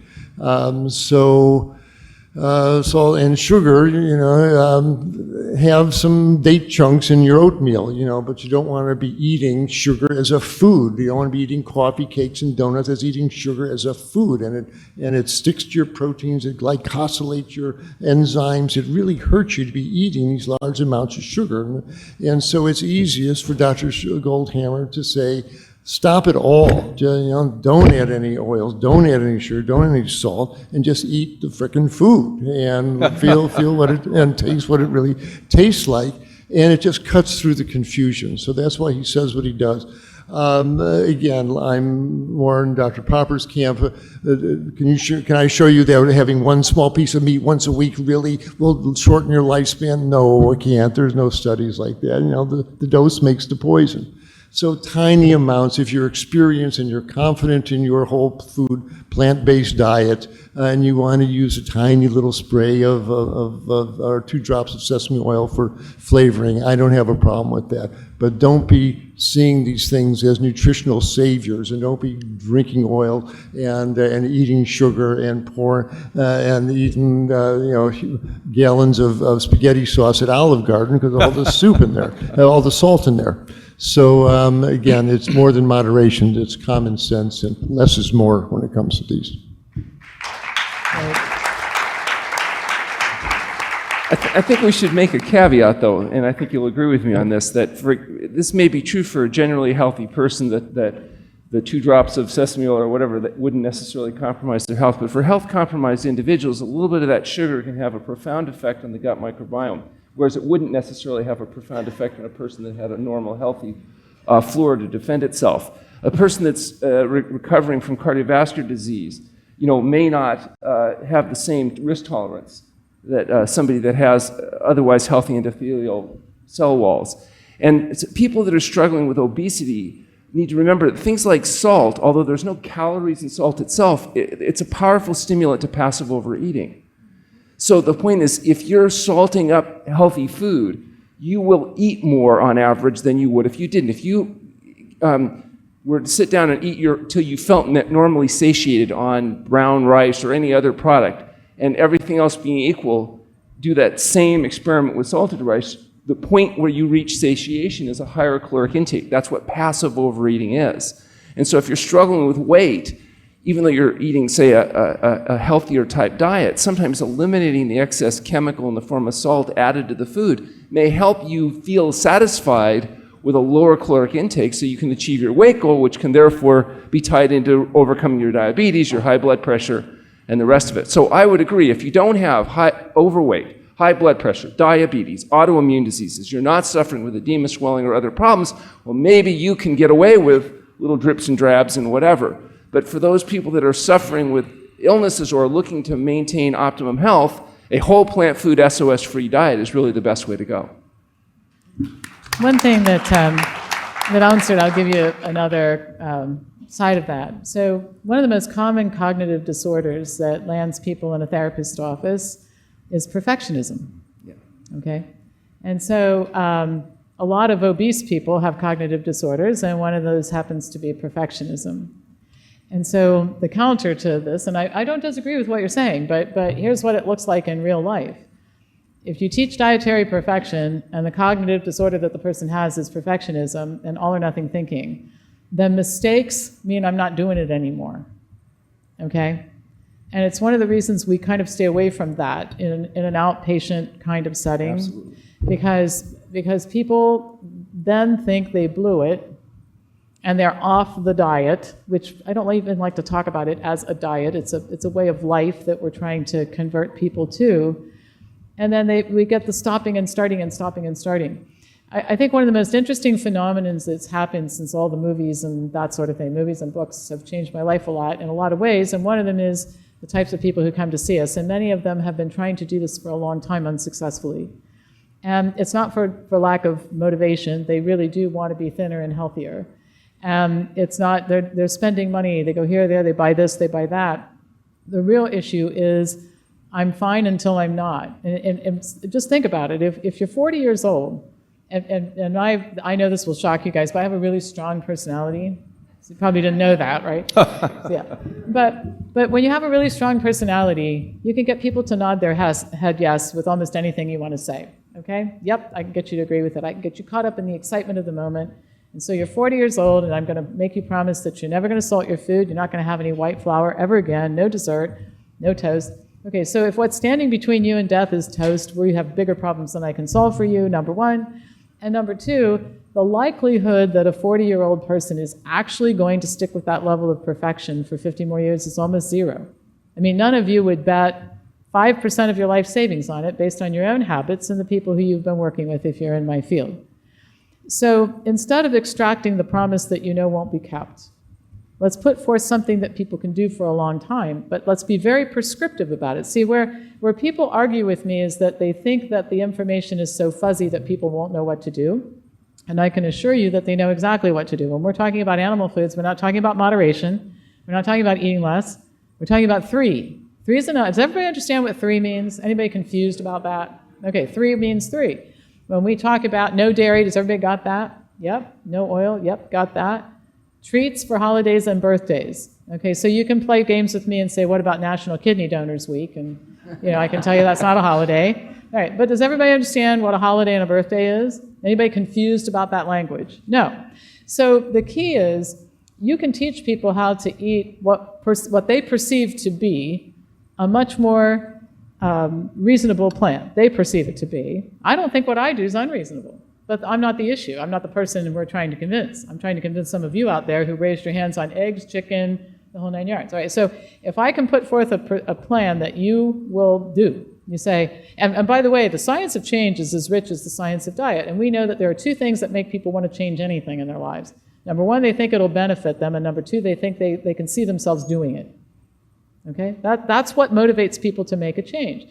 Now, when people are very sick, they can see themselves doing what you're talking about. That's exactly why that fits, right? Sometimes when people aren't so sick, or even when they are sick, they just can't see themselves doing it, which keeps them from doing anything. And that's what we have to actually address. So you use prescriptive communication, and we should be doing that in everything we do. When you pick up a prescription from the pharmacy, they don't say, here's some pills, take some, not too many, right? They say, take one with food twice per day. It's on the label. So if we use that type of language as we talk to people about their diets, I think we can be specific enough. My experience has been that we can be specific enough to keep them out of trouble. So people will say, so when can I have cake? Well, today's Saturday, yes? Is it your birthday? Nope. Is it a holiday? Nope. Is it a great day to be alive? Absolutely every day. But that's not a reason to eat cake. So today we're going to eat salads and rice and beans and steamed vegetables and squash and potatoes, and we're going to wait for a holiday. And people understand that language. So it's interesting to note that I agree with you. In our book, The Pleasure Trap, we talk about the battle between the pleasure trap and the ego trap. The idea that the pleasure trap, a little bit can lead to more, and it's a problem. The ego trap is if you can't be perfect, don't do it at all. Mm-hmm. And that's kind of the proverbial battle that's going on for people. So I completely agree with you. But it's interesting to note that even prescriptive advice, for example, less than 50% compliance with medical prescriptions. Right. So doctors can't even get people to take the one pill twice a day half of the time. So prescriptive advice is better than nothing, but it's also not necessarily overwhelmingly successful. The bottom line is we're dealing with a really, really difficult problem, and a lot of the variance is going to turn out to be personality. If you look at the big 5 personality types that are very difficult to modulate, they're inborn, one of them is conscientiousness.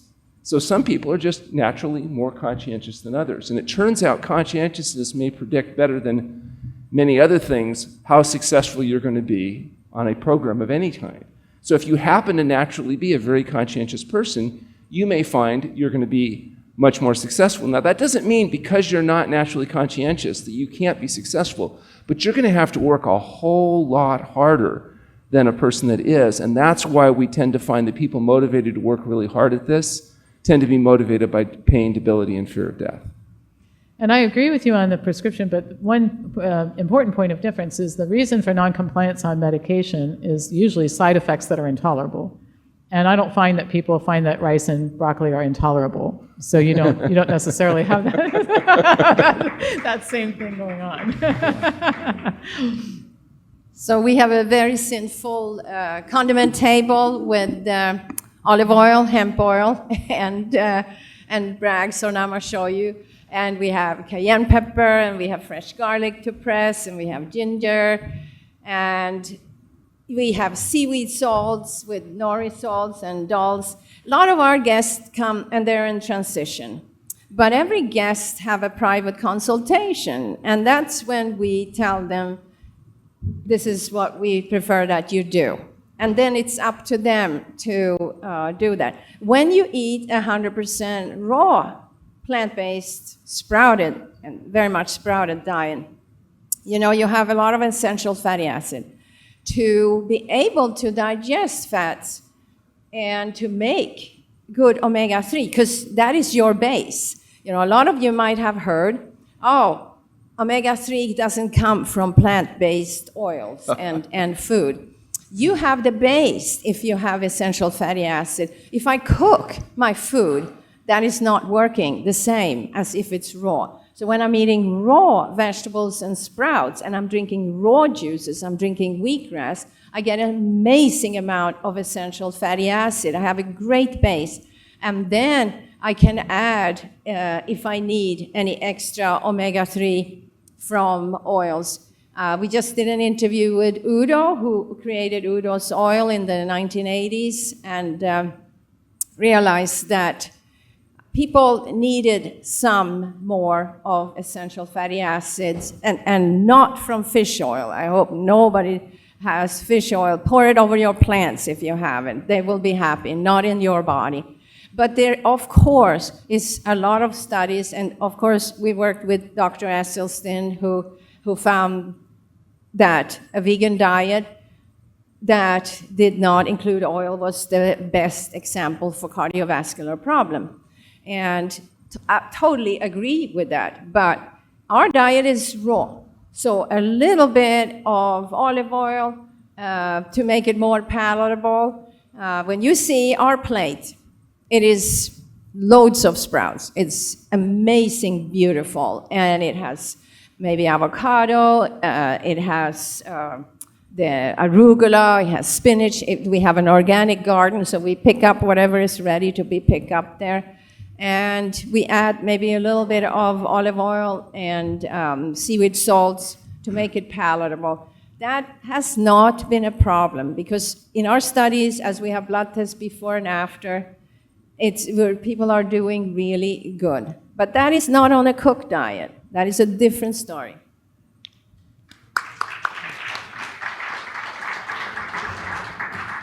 So I'll speak about two subjects, the conversation that you were having. What I choose to do is to write books for the general public that has the science to back the statements in the book. So those of you that are consuming dairy food, I wrote a book called Dairy Deception. You may be interested in reading that. So the education is what changed me. I love dairy food. I love the worst dairy food in the world. I mean, I gave up meat in a day, although I loved meat, but boy, it took me 3 years to give up dairy. You know, I'd come out of the closet with white lips, and they'd say, "We didn't think you were eating dairy." I said, "Well, I kissed the paint." So it was a hard one for me to give up. Those of you that like fish, I wrote a book called Killer Fish, so you must know what that's about. And so you may want to read how when a fish is exhumed from its environment, the water, within 20 to 30 minutes, all the fats in it become rancid.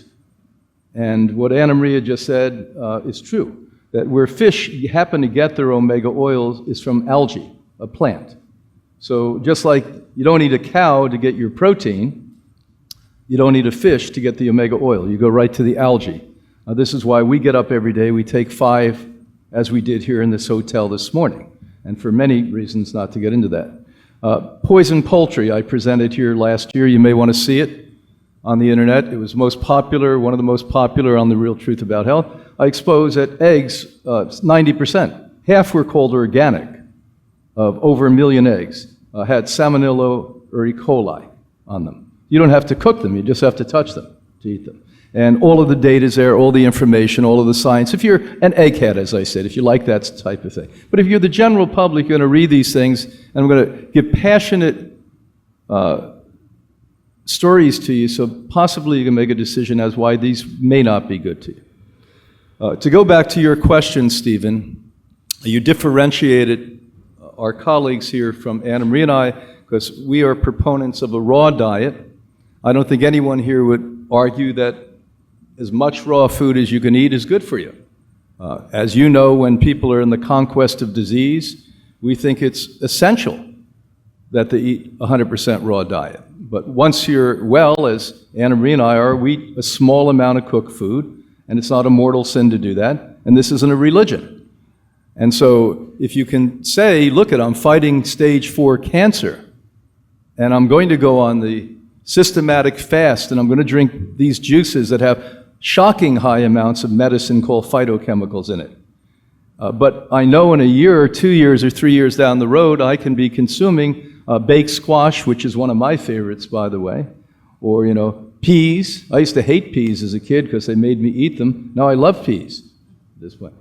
That's great, rather than say, you've got to join the monastery and you'll never come out and you're a bad girl or boy.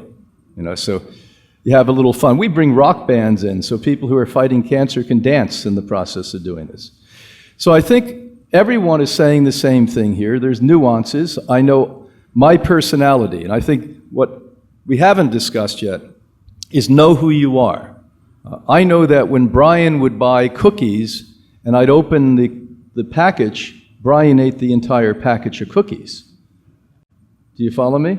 So if you know that you're that person, don't kiss the cookie. So what Pam is basically saying, I agree with, unless you're my kind of personality, which, by the way, let's be honest with you. Let's be really honest. Nobody's watching. The world's not watching. How many of you in here know that that's your personality? Raise your hand. We totally agree with what you said. I wrote a book called Sweet disease. Every chapter is a different disease, and I tell you the science of how sugar, including fruit sugar, contributes to that disease. Our colleague, who's I consider the most brilliant man alive today on cancer, gave his dissertation today, and he'll show you why that is. He's a science guy, we're sort of practicing medicine in some way. And he'll show you why sugar, including fruit sugar, can be damaging when you're sick especially. So the fact of the matter is, I don't eat fruit. I don't eat any sugar, because I know when I buy a mango and it was good, I'd eat 6 mangoes. How many of you would do that? Raise your hand. So a little bit of meat may be okay for a handful of you, but 70% of you in this room at this point basically said, if you eat a little meat, you're going to eat the entire 5-pound steak. If you're going to eat an egg, you're going to eat the dozen eggs. If you're going to eat cheese, you're going to eat 2 pounds of cheese. Do you follow me? So maybe you want to avoid it at that point. So I'd say, instead of eating the cookies, try eating the package. Yeah, that's right. Just I should have done that. Make sure they use vegan ink, Or instead of bringing the cookies into your house, buy 2 cookies and eat them. Or have 2 cookies at the party and don't take any home. Because I will tell you, if I had this stuff in my house, I'd eat it too. One thing we do know about change is willpower has nothing to do with change. It's setting up your environment to be right for change.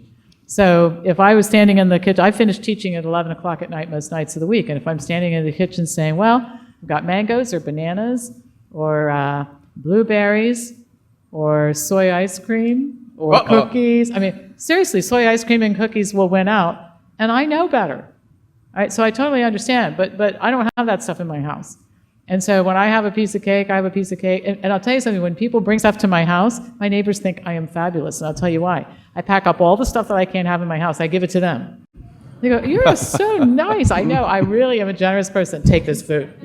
Are you that mean to the people you love? They love it, and it keeps me out of trouble. And we don't have stuff at the office. We don't even let our people bring in anything. And I'll tell you another trick that I'll do sometimes. I love pretzels. I do. And so when I buy pretzels, I buy a bag of pretzels. I take them to the office. I got 14,000 square foot building full of people. I have 6 pretzels. The rest of them are gone in 4 nanoseconds. Okay, safe pretzel eating. All right, so I think you do have to know your personality. I agree with that. Anna Marie and I, when we go to health stores, we look at all the new products, and there's a new pretzel made out of cauliflower. That's the one. I'm going to send you a gift. Yeah. Michael, when he had a private practice, he used to give candy to his patients.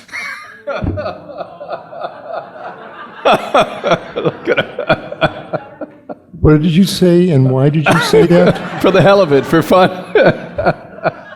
That was not a true statement. No, not at all. He would be the opposite. So, understanding what you're saying about diet, about eating a whole food, plant-based diet, you're saying ideally raw, and you're saying as much, it's a lot raw, but a whole food, plant-based diet with lots of raw foods and steamed vegetables. When it comes to the subject of supplementation, what are the, I know the answer is you'd have to see the person, you'd have to look at their blood, you'd have to analyze them, but what are the generalizations that you would say for a person that wants their memory to be good, that wants to stay healthy, that doesn't want to be deficient? If you had to, name the absolutes that everyone walking, going home, you're saying, number 1, eat a whole food plant-based diet. Number 2, exercise 5 days a week. Number 3, get 7 to 8 hours of sleep, have low stress. What are you saying is the exact list of supplements that you want to make sure that people should be taking? If you don't think they should take any, say that. If you think that they should be taking B12 and other things, I don't want to have any pitfalls. I don't want to be overconfident and say, oh, I'm vegan, I'm okay. Like, what do I need to make sure, and does this audience need to make sure that they are taking every day in terms of supplementation? If you come to my talk tomorrow on vegan nutrition, I will show you a label of the multivitamin that I take every morning. And we've all really, it's been a remarkable thing to see in the past decade or so, we all came into nutrition biz, at least the Times were dictating that multivitamins are good for you, high potency, one a day, take your vitamins, they can't do any harm. And people do, and people did, and they still do. Well, science says, what happens to people who really take these high-potency multivitamins? And when the cold eye of science has been turned on the long-term studies, indeed, it turns out that you're taking a multivitamin that has 10,000 units, 50,000 units of vitamin A in it. Well, your body can't get rid of 50,000 units of vitamin A every day. And this stuff, as the weeks go by, starts building up in your tissues and starts having pharmaceutical effects that you don't want. People who take high-dose vitamin A get hip fractures. People who take high-dose beta-carotene, if you've got a lung cancer going, it makes it grow faster. People who take folic acid, not folate, but folic acid, women get much more breast cancers, guys get more prostate cancers. Iron in multivitamin tablets, it's an oxidizing agent. It increases risk of artery disease. So all of us, starting in around the 90s and 2000, as these studies came out, we all got chastened, and everybody's pretty much backed off a lot, well, certainly the high-potency multivitamin train. And we've gotten much more specific, and we've gotten down to, there's 5 basic nutrients that you can get out of foods, but I don't want to bet my spinal cord or my cerebral function on it. So certainly vitamin B12, without that you don't get out of foods.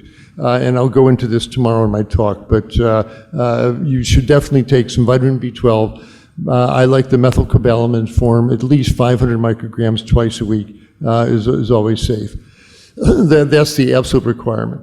If you live a 21st century life and you're not out in the sunshine, if you're in an office and you're in your vehicle, whatever, nobody's getting much sunshine falling on their skin, and vitamin D is an issue. Too low vitamin D levels predispose you to everything from immune deficiencies to dementia, and whatever you need to take orally, if you can do it on sunshine, great. A half hour out in the sun is the best way to get your vitamin D level up. But if it's just not a reality for you, especially this time of year, then 2,000 units of vegan vitamin D are appropriate. Vitamin K2 is an issue. That's the type of vitamin K that makes calcium go to your bones, not your artery walls. It's a reason to eat a ton of greens. If you eat a big helping of something green at least once a day, preferably twice a day, but kale, chard, broccoli, Brussels sprout, bok choy, you throw enough of that down your gut, your microbes will make a bunch of K2, and it usually isn't a problem. But if you've got osteoporosis, some vitamin K2 is a good idea to have in there. The fourth one is iodine for your thyroid gland. If you're not eating fish, every molecule of thyroxine that your thyroid gland makes has 4 atoms of iodine. And some of the folks who aren't consuming fish or sea vegetables and wind up with a low-grade iodine deficiency, the folks who say, I've been vegan for a few years, I don't feel as much energy, I think some of that at least might be subclinical hypothyroidism from iodine deficiency. So make sure you've got an iodine source. Come to my talk tomorrow and I'll talk about seaweed and all that stuff and iodized salt. But that also, 150 micrograms of iodine in a supplement is a good idea. And then finally, there's the long-chain omega-3 fatty acids, DHA and EPA. You can theoretically make this out of the linoleic acid in flaxseed and walnuts, and everybody should have a handful of walnuts every day and a couple tablespoons of ground flax. But if you aren't making enough of this stuff to keep your brain healthy, there are studies showing that as the decades go by, long-term vegans can suffer brain shrinkage and dementia risk. So taking a little extra DHA/EPA from algae, not from fish, I think is a prudent move. And again, well, why do you have to take these things if it's a natural diet? Why do I have to be taking these supplements? Because unlike our ancestors, as Dr. Popper said, we don't spend all day foraging by the seashore and pulling up unwashed vegetables to get our B12 and foraging for sea vegetables. We don't do that anymore. And because it's one of the the concessions we have to make to modern life. So eat plants and get on with it, but assure these 5 nutrient sufficiencies. I'll show you the vitamin that I take that has it. You can mix and match on your own, but those are the 5 that I would suggest make sure you get covered. But it's the food, it's the food, it's the food. It's in the big salads and the steamed veggies and the vegetable soups and the lentil stews and the bean tacos. It's in the food. This is just an insurance policy just to make sure you don't get caught short.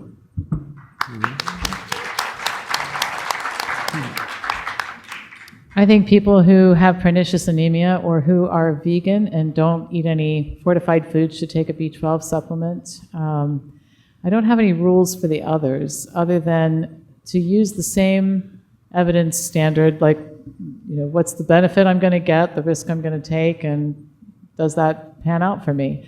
I have concerns about supplements like you do. And one of the concerns, first of all, a lot of supplements are labeled natural, and there's really no such thing as a natural supplement, because when they tell you it comes from a plant source, it starts with a plant source and goes through 6 chemical, manifest or processes to become what it is, because we don't grow enough plant food on the entire planet to fuel the supplement industry as it is today.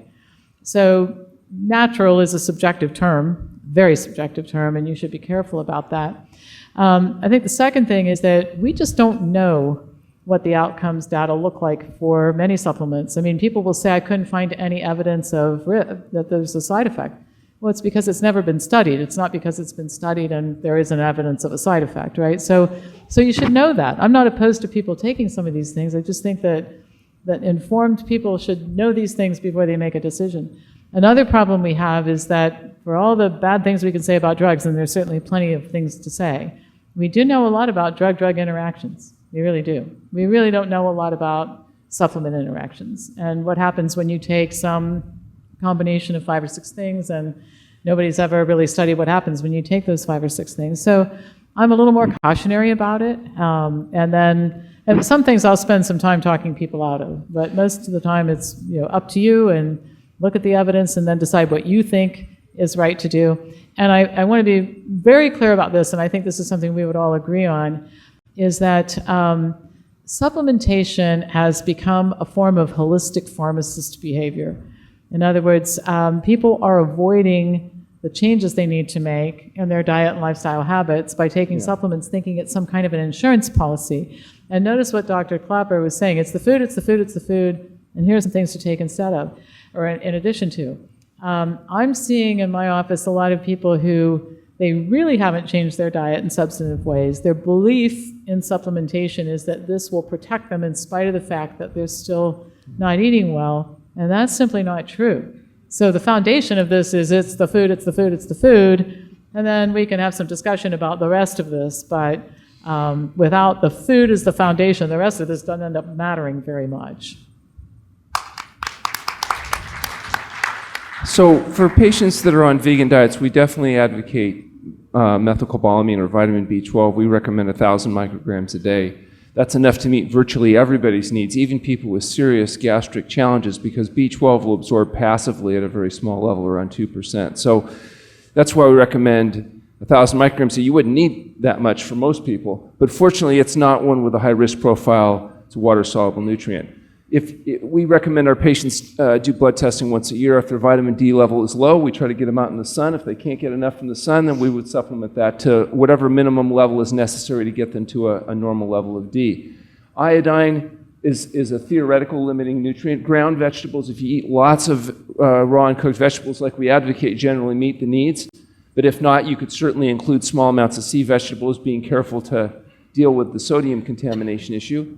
And DHA also, for people that maybe don't convert omega-3 for some reason, they have clinical symptoms or they test low, certainly that could be an algae-based supplementation. But the only supplement that we recommend routinely for all vegan patients is 1,000 micrograms of methylcobalamin a day, and everything else would be either clinically or indicated by testing.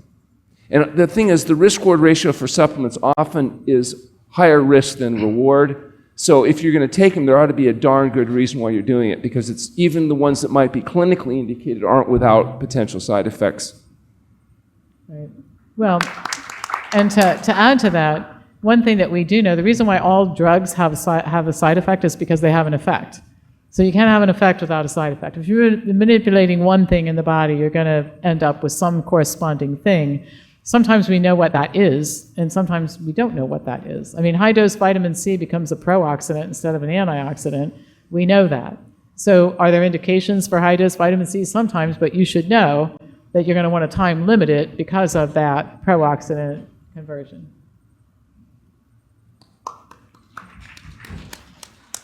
I totally agree in principle with what you said, that we should be getting, as we always did historically, our nutrition from organic plant-based foods. But back in the late 1990s, there was a study, maybe Dr. Klaper remembers, at a Brigham's Women's Hospital. I used to speak there when we were still in Boston, that they had people on beta-carotene. At that point, I thought, gee, beta-carotene is a natural form of vitamin A. And halfway through the study on lung cancer, they had to stop it because they literally showed double the growth of tumor masses in the lungs on beta-carotene. So that provoked me to really spend 3 to 4 years of my life researching this, and it came together in a book I wrote called Supplements Exposed. Now, unlike Pam, who says there's no such thing as natural food supplements, the word is thrown around and the laws have been skewed since the 1930s. I give this all historically. The pharmaceutical industry, by the way, were the fathers and mothers of the supplement industry. The very first supplement ever discovered was only 1905 by William Fletcher, who was trying to eliminate beriberi, and he called it vitamin B, and he did it successfully. The doctors in that day thought that beriberi was a demon that got into your body and was killing people.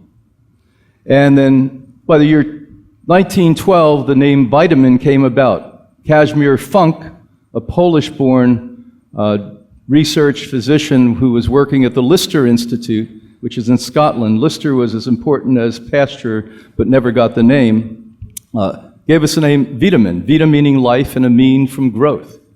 And so what happened by the 1930s, Merck of Germany, who also brought you gases for the chambers, decided to make the very first synthetic supplement called ascorbic acid. In my book, I point out, with the help of my friend, Dr. Scarborough, that ascorbic acid, and when it's labeled like that, is only 1/7 vitamin C. And you can take any vitamin, be it beta-carotene or vitamin E, which is made in great part of turpentine, vitamin B, which is in great part made of coal tar. You drove here on coal tar, and check any of these facts.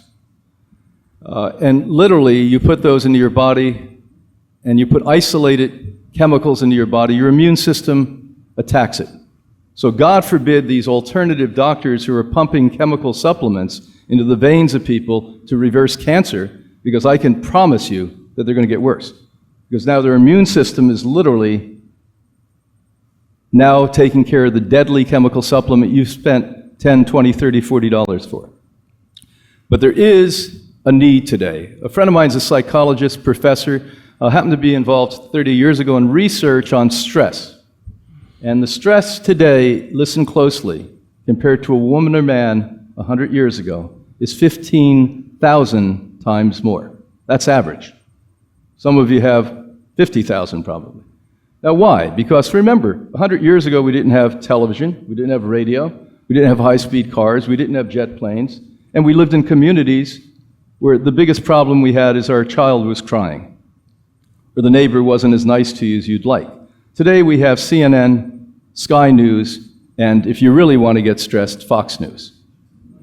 And you can watch this and you get stressed. So then you jump in your car and I don't run around, I don't drink, but I do drive fast. It's my one outlet.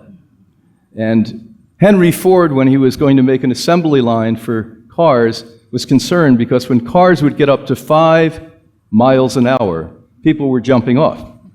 This is a fact, by the way. You can read this, and because they couldn't control the car. Remember, everyone walked, or if you had a little money, you were on a horse at that point. So because we have this enormous amount of stress, we need more nutrition today than ever. So I've been studying deeply nutrition and doing sophisticated tests from companies like Genova that really look at it. And 70% of the population lack B12. And I'd like to correct that it's a vegan problem, so let's grow beyond that. Because I've looked at the last 32 years, over 17,000 people, these tests, and found that literally meat eaters, dairy eaters, fish eaters have a little bit higher incidence of B12 deficiency than vegans do. Raw vegans have a little bit different, but if you're not taking a B12, you're cruising for a bruising. Most dementia, a great part of neurological problems come from B12 deficiencies. If you don't have adequate essential fats in your brain, why my generation, by the way, the baby boomers, 25% of us are destined for Alzheimer's, is in part what I'm speaking about at this point. As Anna Maria also says, add stage 3 diabetes, which is sugar and insulin problems within the brain. So we're big advocates of supplementation because our job is to look at the greatest science, the greatest research, to get people as strong, as healthy, as rapidly as we can, because many of these people are fighting major diseases. And other people like me who are as healthy as rock, I'm just having a lot of fun, so I want to hang around as long as I can. I want my hair not to turn white. I don't want my skin to get wrinkles. Any of you have any of these same desires? Raise your hand. So nutrition has a major role. As one of the greatest people in our country in the last century, Linus Pauling in 1968 said, every disease, and I'll add aging, he didn't say that, has a nutritional deficiency component. So you may want to read the book, Supplements Exposed, and this will help to keep you on track which ones to take. Food-based supplements may not be what you want. Food-created supplements are.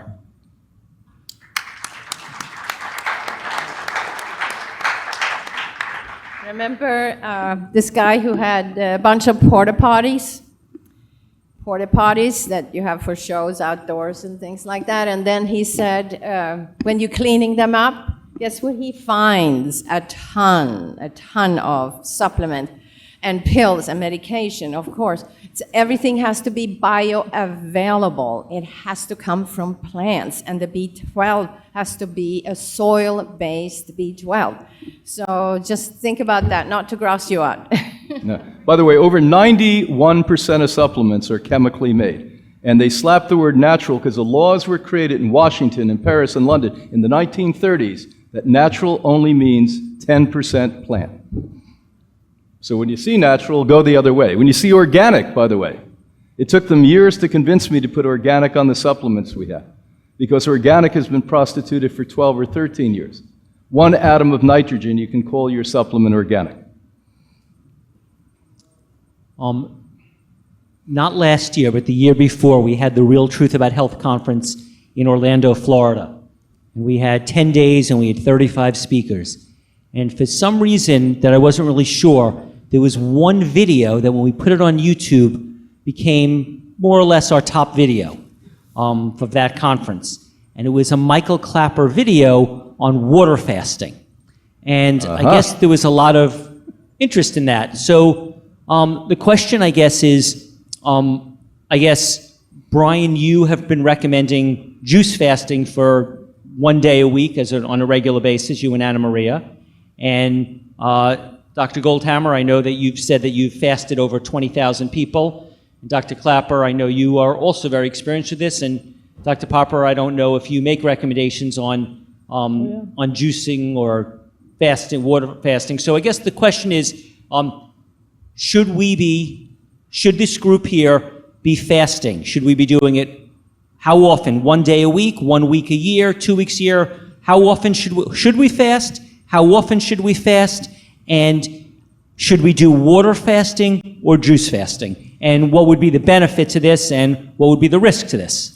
Number one, we should all fast, everyone listening in the room and around the world, for the rest of our life. Then the food issue is right out the window. You don't have to worry about it.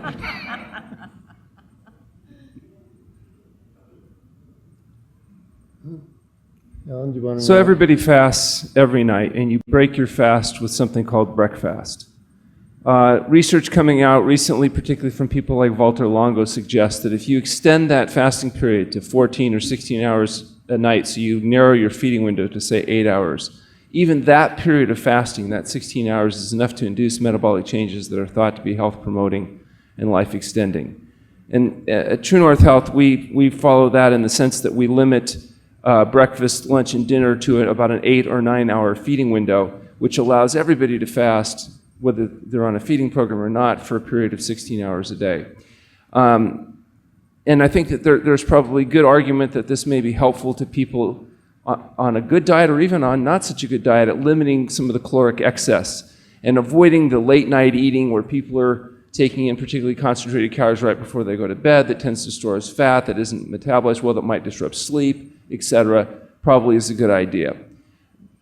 Juice fasting is not fasting, it's feeding, and anything you do that's not feeding a standard American diet is likely to induce some fairly significant positive changes. So we don't have any problem with the idea of going on restricted feeding programs when it's appropriate. But water-only fasting really creates a unique biological adaptation. And I'd like to do is deferred my answer in detail to tomorrow morning at 9 when I'm going to be speaking about this in detail.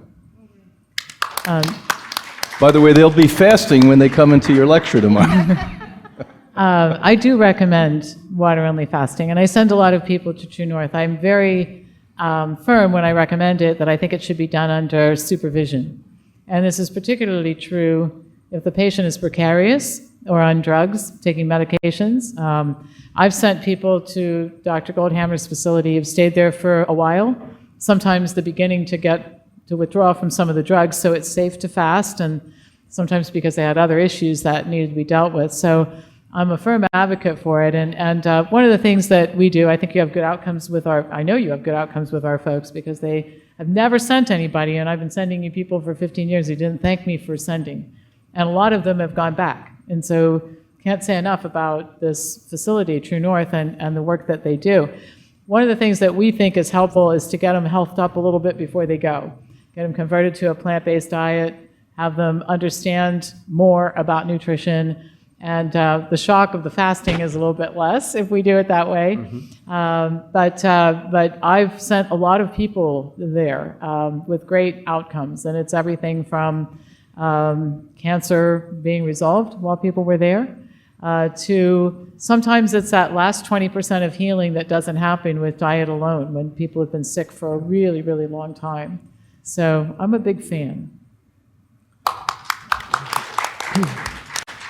I was privileged enough to spend 8 years on the clinical staff at True North Health Center and learned the power of water-only fasting. It's absolutely remarkable. And under Dr. Goldhamer's tutelage, I learned to get comfortable helping people do long fasts, 3 weeks, 6 week fasts, a 40-day fast is as long as we will supervise.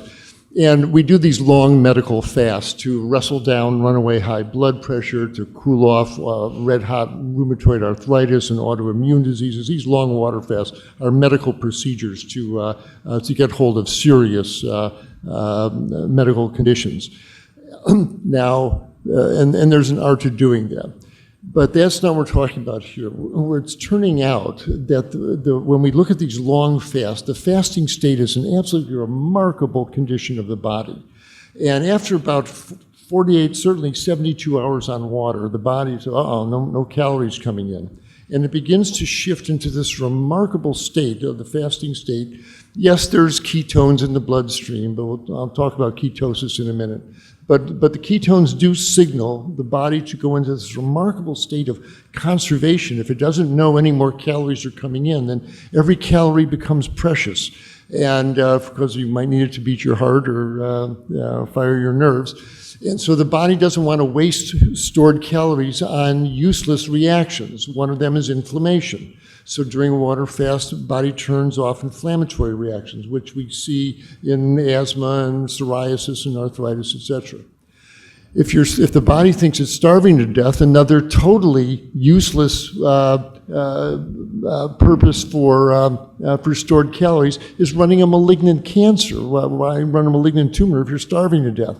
So the body tends to turn off cancer growth, and we have had a couple of lymphomas melt away. There's stories certainly of breast cancers, prostate cancers. The body turns off this growth by creating these molecules called sirtuins in the bloodstream that turn off cancer growth.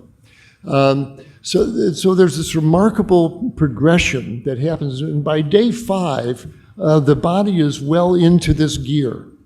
What Dr. Walter Longo down at University of Southern California is finding that if the person once a month puts their toe in the water and goes into this 5-day water fast state, they get tremendous advantages as far as anti-inflammatory, anti-cancer, anti-aging. The cells start cleaning up junk DNA and junk proteins. It's called autophagy that happens. It's a remarkable state. So we would all probably benefit because, it's not a great stretch to think that, a million years ago on the African plains, our tribal foraging ancestors frequently went 4 or 5 days before you found the next berry bush with fruit on it. These intermittent fasts were probably the rule back then, and our body knows how to shift into that gear. And when it does, good things happen. And so I'm all for 4 or 5 day water fast once a month. I think it's very helpful. But reflecting back on the ketosis folks, the ketogenic diet, they think the good thing is to stay in ketosis week after week after week. No, it's turning out, as Dr. Longo was telling us, during this state of ketosis, your stem cells hunker down, your cells get in this state of conservation and stability. But it's when you come out of when you start eating again, when those lovely phytonutrients and glucose molecules from the vegetables wash through your cells, that's what turns your stem cells on in a newer, better set. A lot of the autoimmune antibodies are gone. The body's making better, healthier white cells. It's the coming out of ketosis. So that the keto folks don't get that. It's not a matter of staying in ketosis, it's coming out of it in the proper way. So now you can see why doing a 5-day water fast once a month and bringing your cells and your immune system through this mild little tunnel of water fasting ketosis is probably a good thing, especially if you've been fighting a breast cancer or a prostate cancer or a colon cancer. It's probably a smart thing to do. And because when you're in the fasting state and your stem cells get in this stability state, cancer cells are too dumb to do that. So chemotherapy works better if you're on a water fast. And I've been telling my breast cancer ladies, listen, if you're going in for a round of chemo, don't say anything to the oncologist, but go in on day 4 or 5 on a water fast, and you're going to get a lot better effect out of the chemotherapy. So I think there are definite uses for these 5-day water fasts, and probably all of us, we all eat too much all the time. We all would probably do better giving our bodies a break every month for a few days. 3 days would be fine, 4 days, long weekend, any time you're not eating, it's a good thing. But so there is a clinical use for these 5-day fasts, but you don't need to grind on week after week in ketosis. And the beauty about going to True North is that you learn how to do a 5-day water fast on your own. And once you've done it once or twice, well, assuming you're a healthy person. If you're someone with diabetes, you're someone with a serious medical condition, you're someone taking significant medications, beta blockers, insulin, you should not be doing water fasts on your own. These are for basically healthy folks who don't need medical supervision. I think it generally is a beneficial thing for your body to do. I think there's a place for it for regular folks, but careful if you got a medical condition. I just wanted to add one thing, and that is that, these people who say that they're eating a ketogenic diet, most of them aren't in ketosis, they're just eating a bunch of fat. I mean, seriously, you take a look at their diet, there's no way that they can be in ketosis on this diet. I asked them, well, are you measuring your ketones? What? No. The other caveat on short fasts in appropriate patients is that if you're going to fast, you have to be able to rest. If you stay active, what happens is the extra glucose that you force the body to derive, which can't come from glycogen stores because you've burned those after a couple days, has to come from protein breakdown.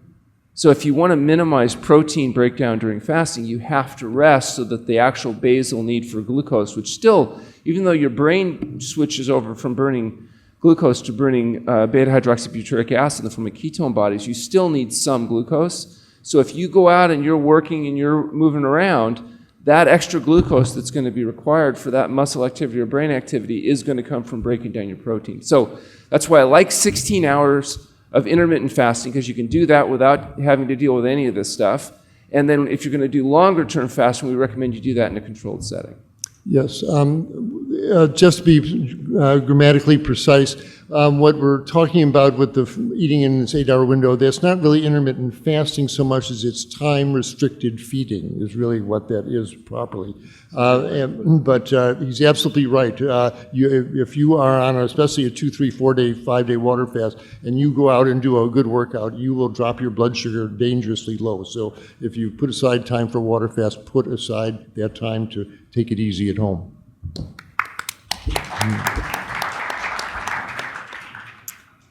So everybody has results.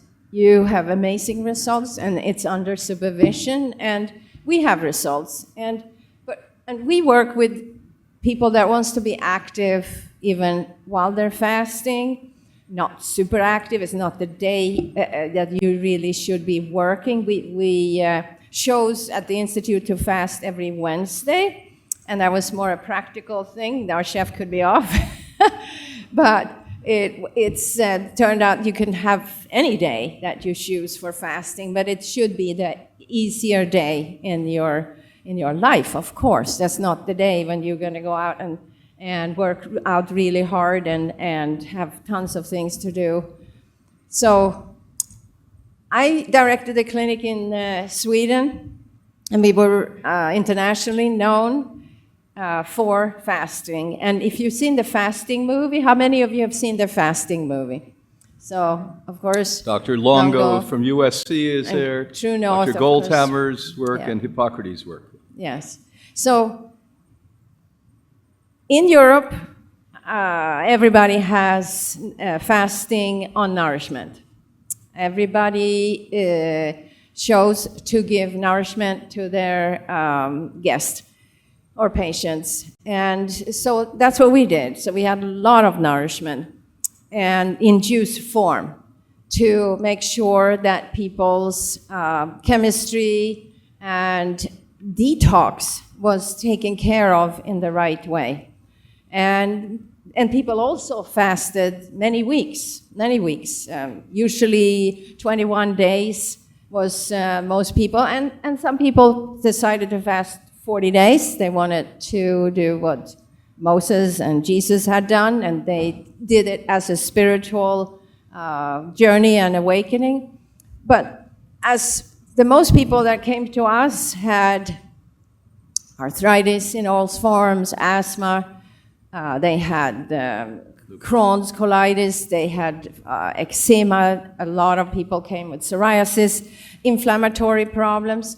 So they needed a lot of nourishment, but we also realized how much fasting has to do with that cleanse. How many of you have fasted like 4 or 5 days?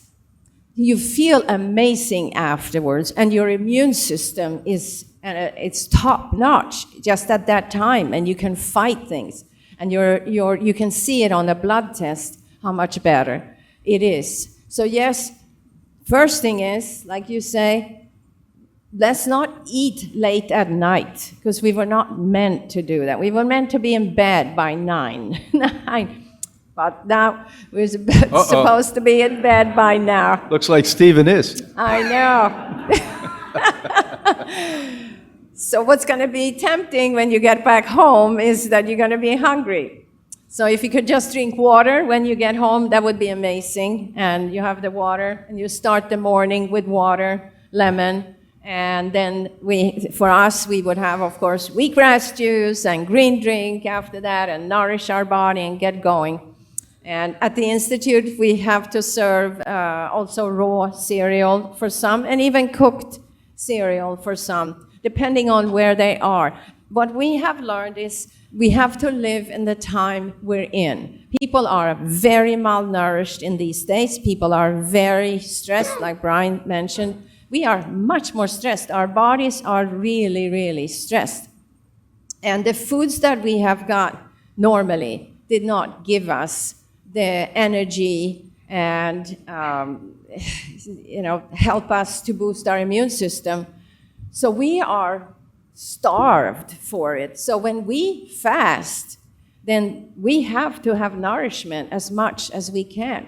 And maybe people that can start ahead and be very nourished can go on a water fast for longer time. But I cannot see it happen to the people that come to Hippocrates. They are very much in need of nourishment. And some cannot even fast. They've been through so much treatments. They've had so much chemo and radiation. They just want to eat. And people have diabetes type 1. They want to eat. But some of them, the third week, they say, I'm ready to fast. So, slowly but surely, you might get there. Thank you. So first, since we're disseminating information on fasting, we can't let this go by without saying fasting is not for everyone. We have disorders, emotional disorders, like bulimia, anorexia, and this is why it's very important a medical team not only evaluates before you fast, but watches you during that initial fast. Number 2, you have emaciation. You have people that come, they've been through 5 series of chemo and radiation. Their bodies are loaded with deadly radioactive poisons. They're not the appropriate candidate. Our team would never suggest that's immediately the appropriate candidate. We build up their bodies, their nutrient reserve, and maybe at that point it is. So you look at individual cases. The problem is today we have the internet and everyone says do a liver cleanse. Well, if you have hepatitis C and 80% of your liver has been eaten away, it could kill you. Or liver cancer, or cirrhosis of the liver. So yes, there are healthy regimes and healthy ideas, but you've got to personalize it, in my opinion, or it could be damaging to people. I've been fasting weekly for almost 50 years. For the last 20 years, I've been fasting 2 days a week, 48 hours a week. And when people say to me, by the way, why are you as healthy? They know I'm mentally insane, but why are you as physically healthy as you are? 25% is because I don't eat. And what Dr. Klaper said is correct. We were nomads. Our body's evolutionary rhythm came from not eating and then eating, and not eating and eating. And so we're modern people. Since 1970, listen to this, we have doubled the amount of food we eat. The way you'll understand this, we ate 3 meals a day.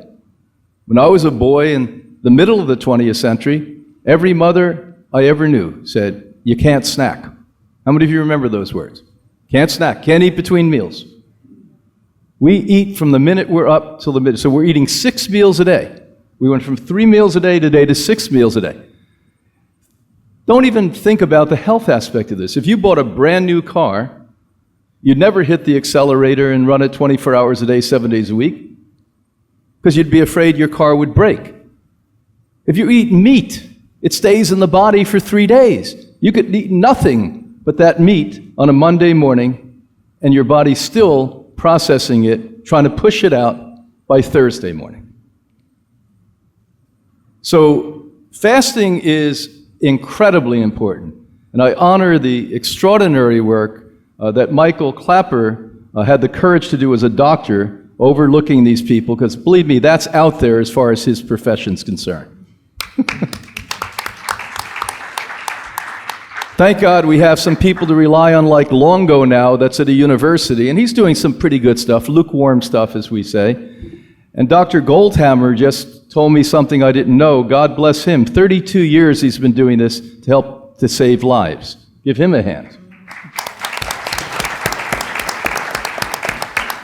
So the nuance of fasting shouldn't be something we discuss. I just have noticed with the amount of cancer patients and multiple sclerosis and ALS, it just didn't work when we used to water fast them.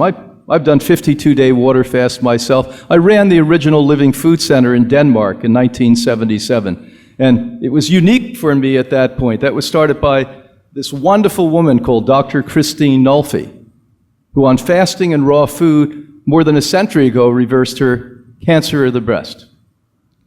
But there who was coming to a health center was odd for me, healthy people. Who came to Hippocrates in those days? You had to have like 24 hours to live. Okay, I'll go. But healthy people were coming, and I'm putting healthy people on a water fast, because that was my belief at that point. And a lot of these people had very tough reactions. Now, we had doctors and nurses and everything else there. So we're having such major shifts in lifestyle, we choose to use the green juice, not sugary juices. And the emulsification via the enzymes and the oxygen that's in that juice literally results in more detoxification of organ systems in the body. But I'm a big believer that water fasting, once you're stable, as Anna Maria said, is a good next step.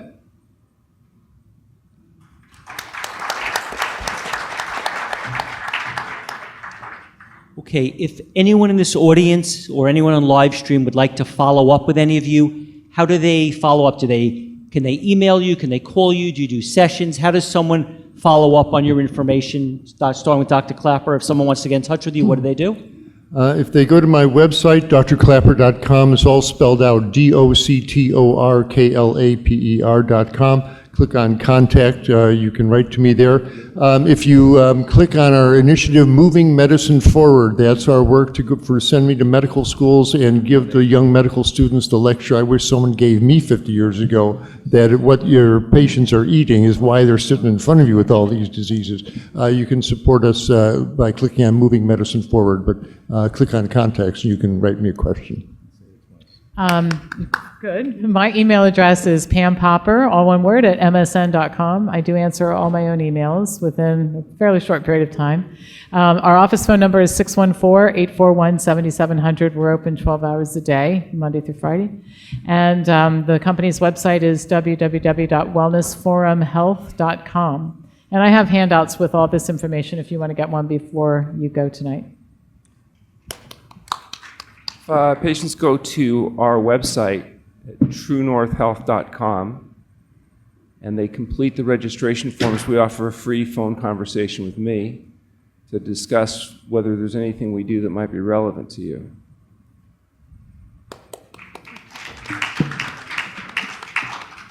Well, our phone number is 561-471-8876. So it's 561-471-8876. And our email is hippocratesinst.org. We're a nonprofit. So it's HIPPOCRATESINST.org. I'll say it again.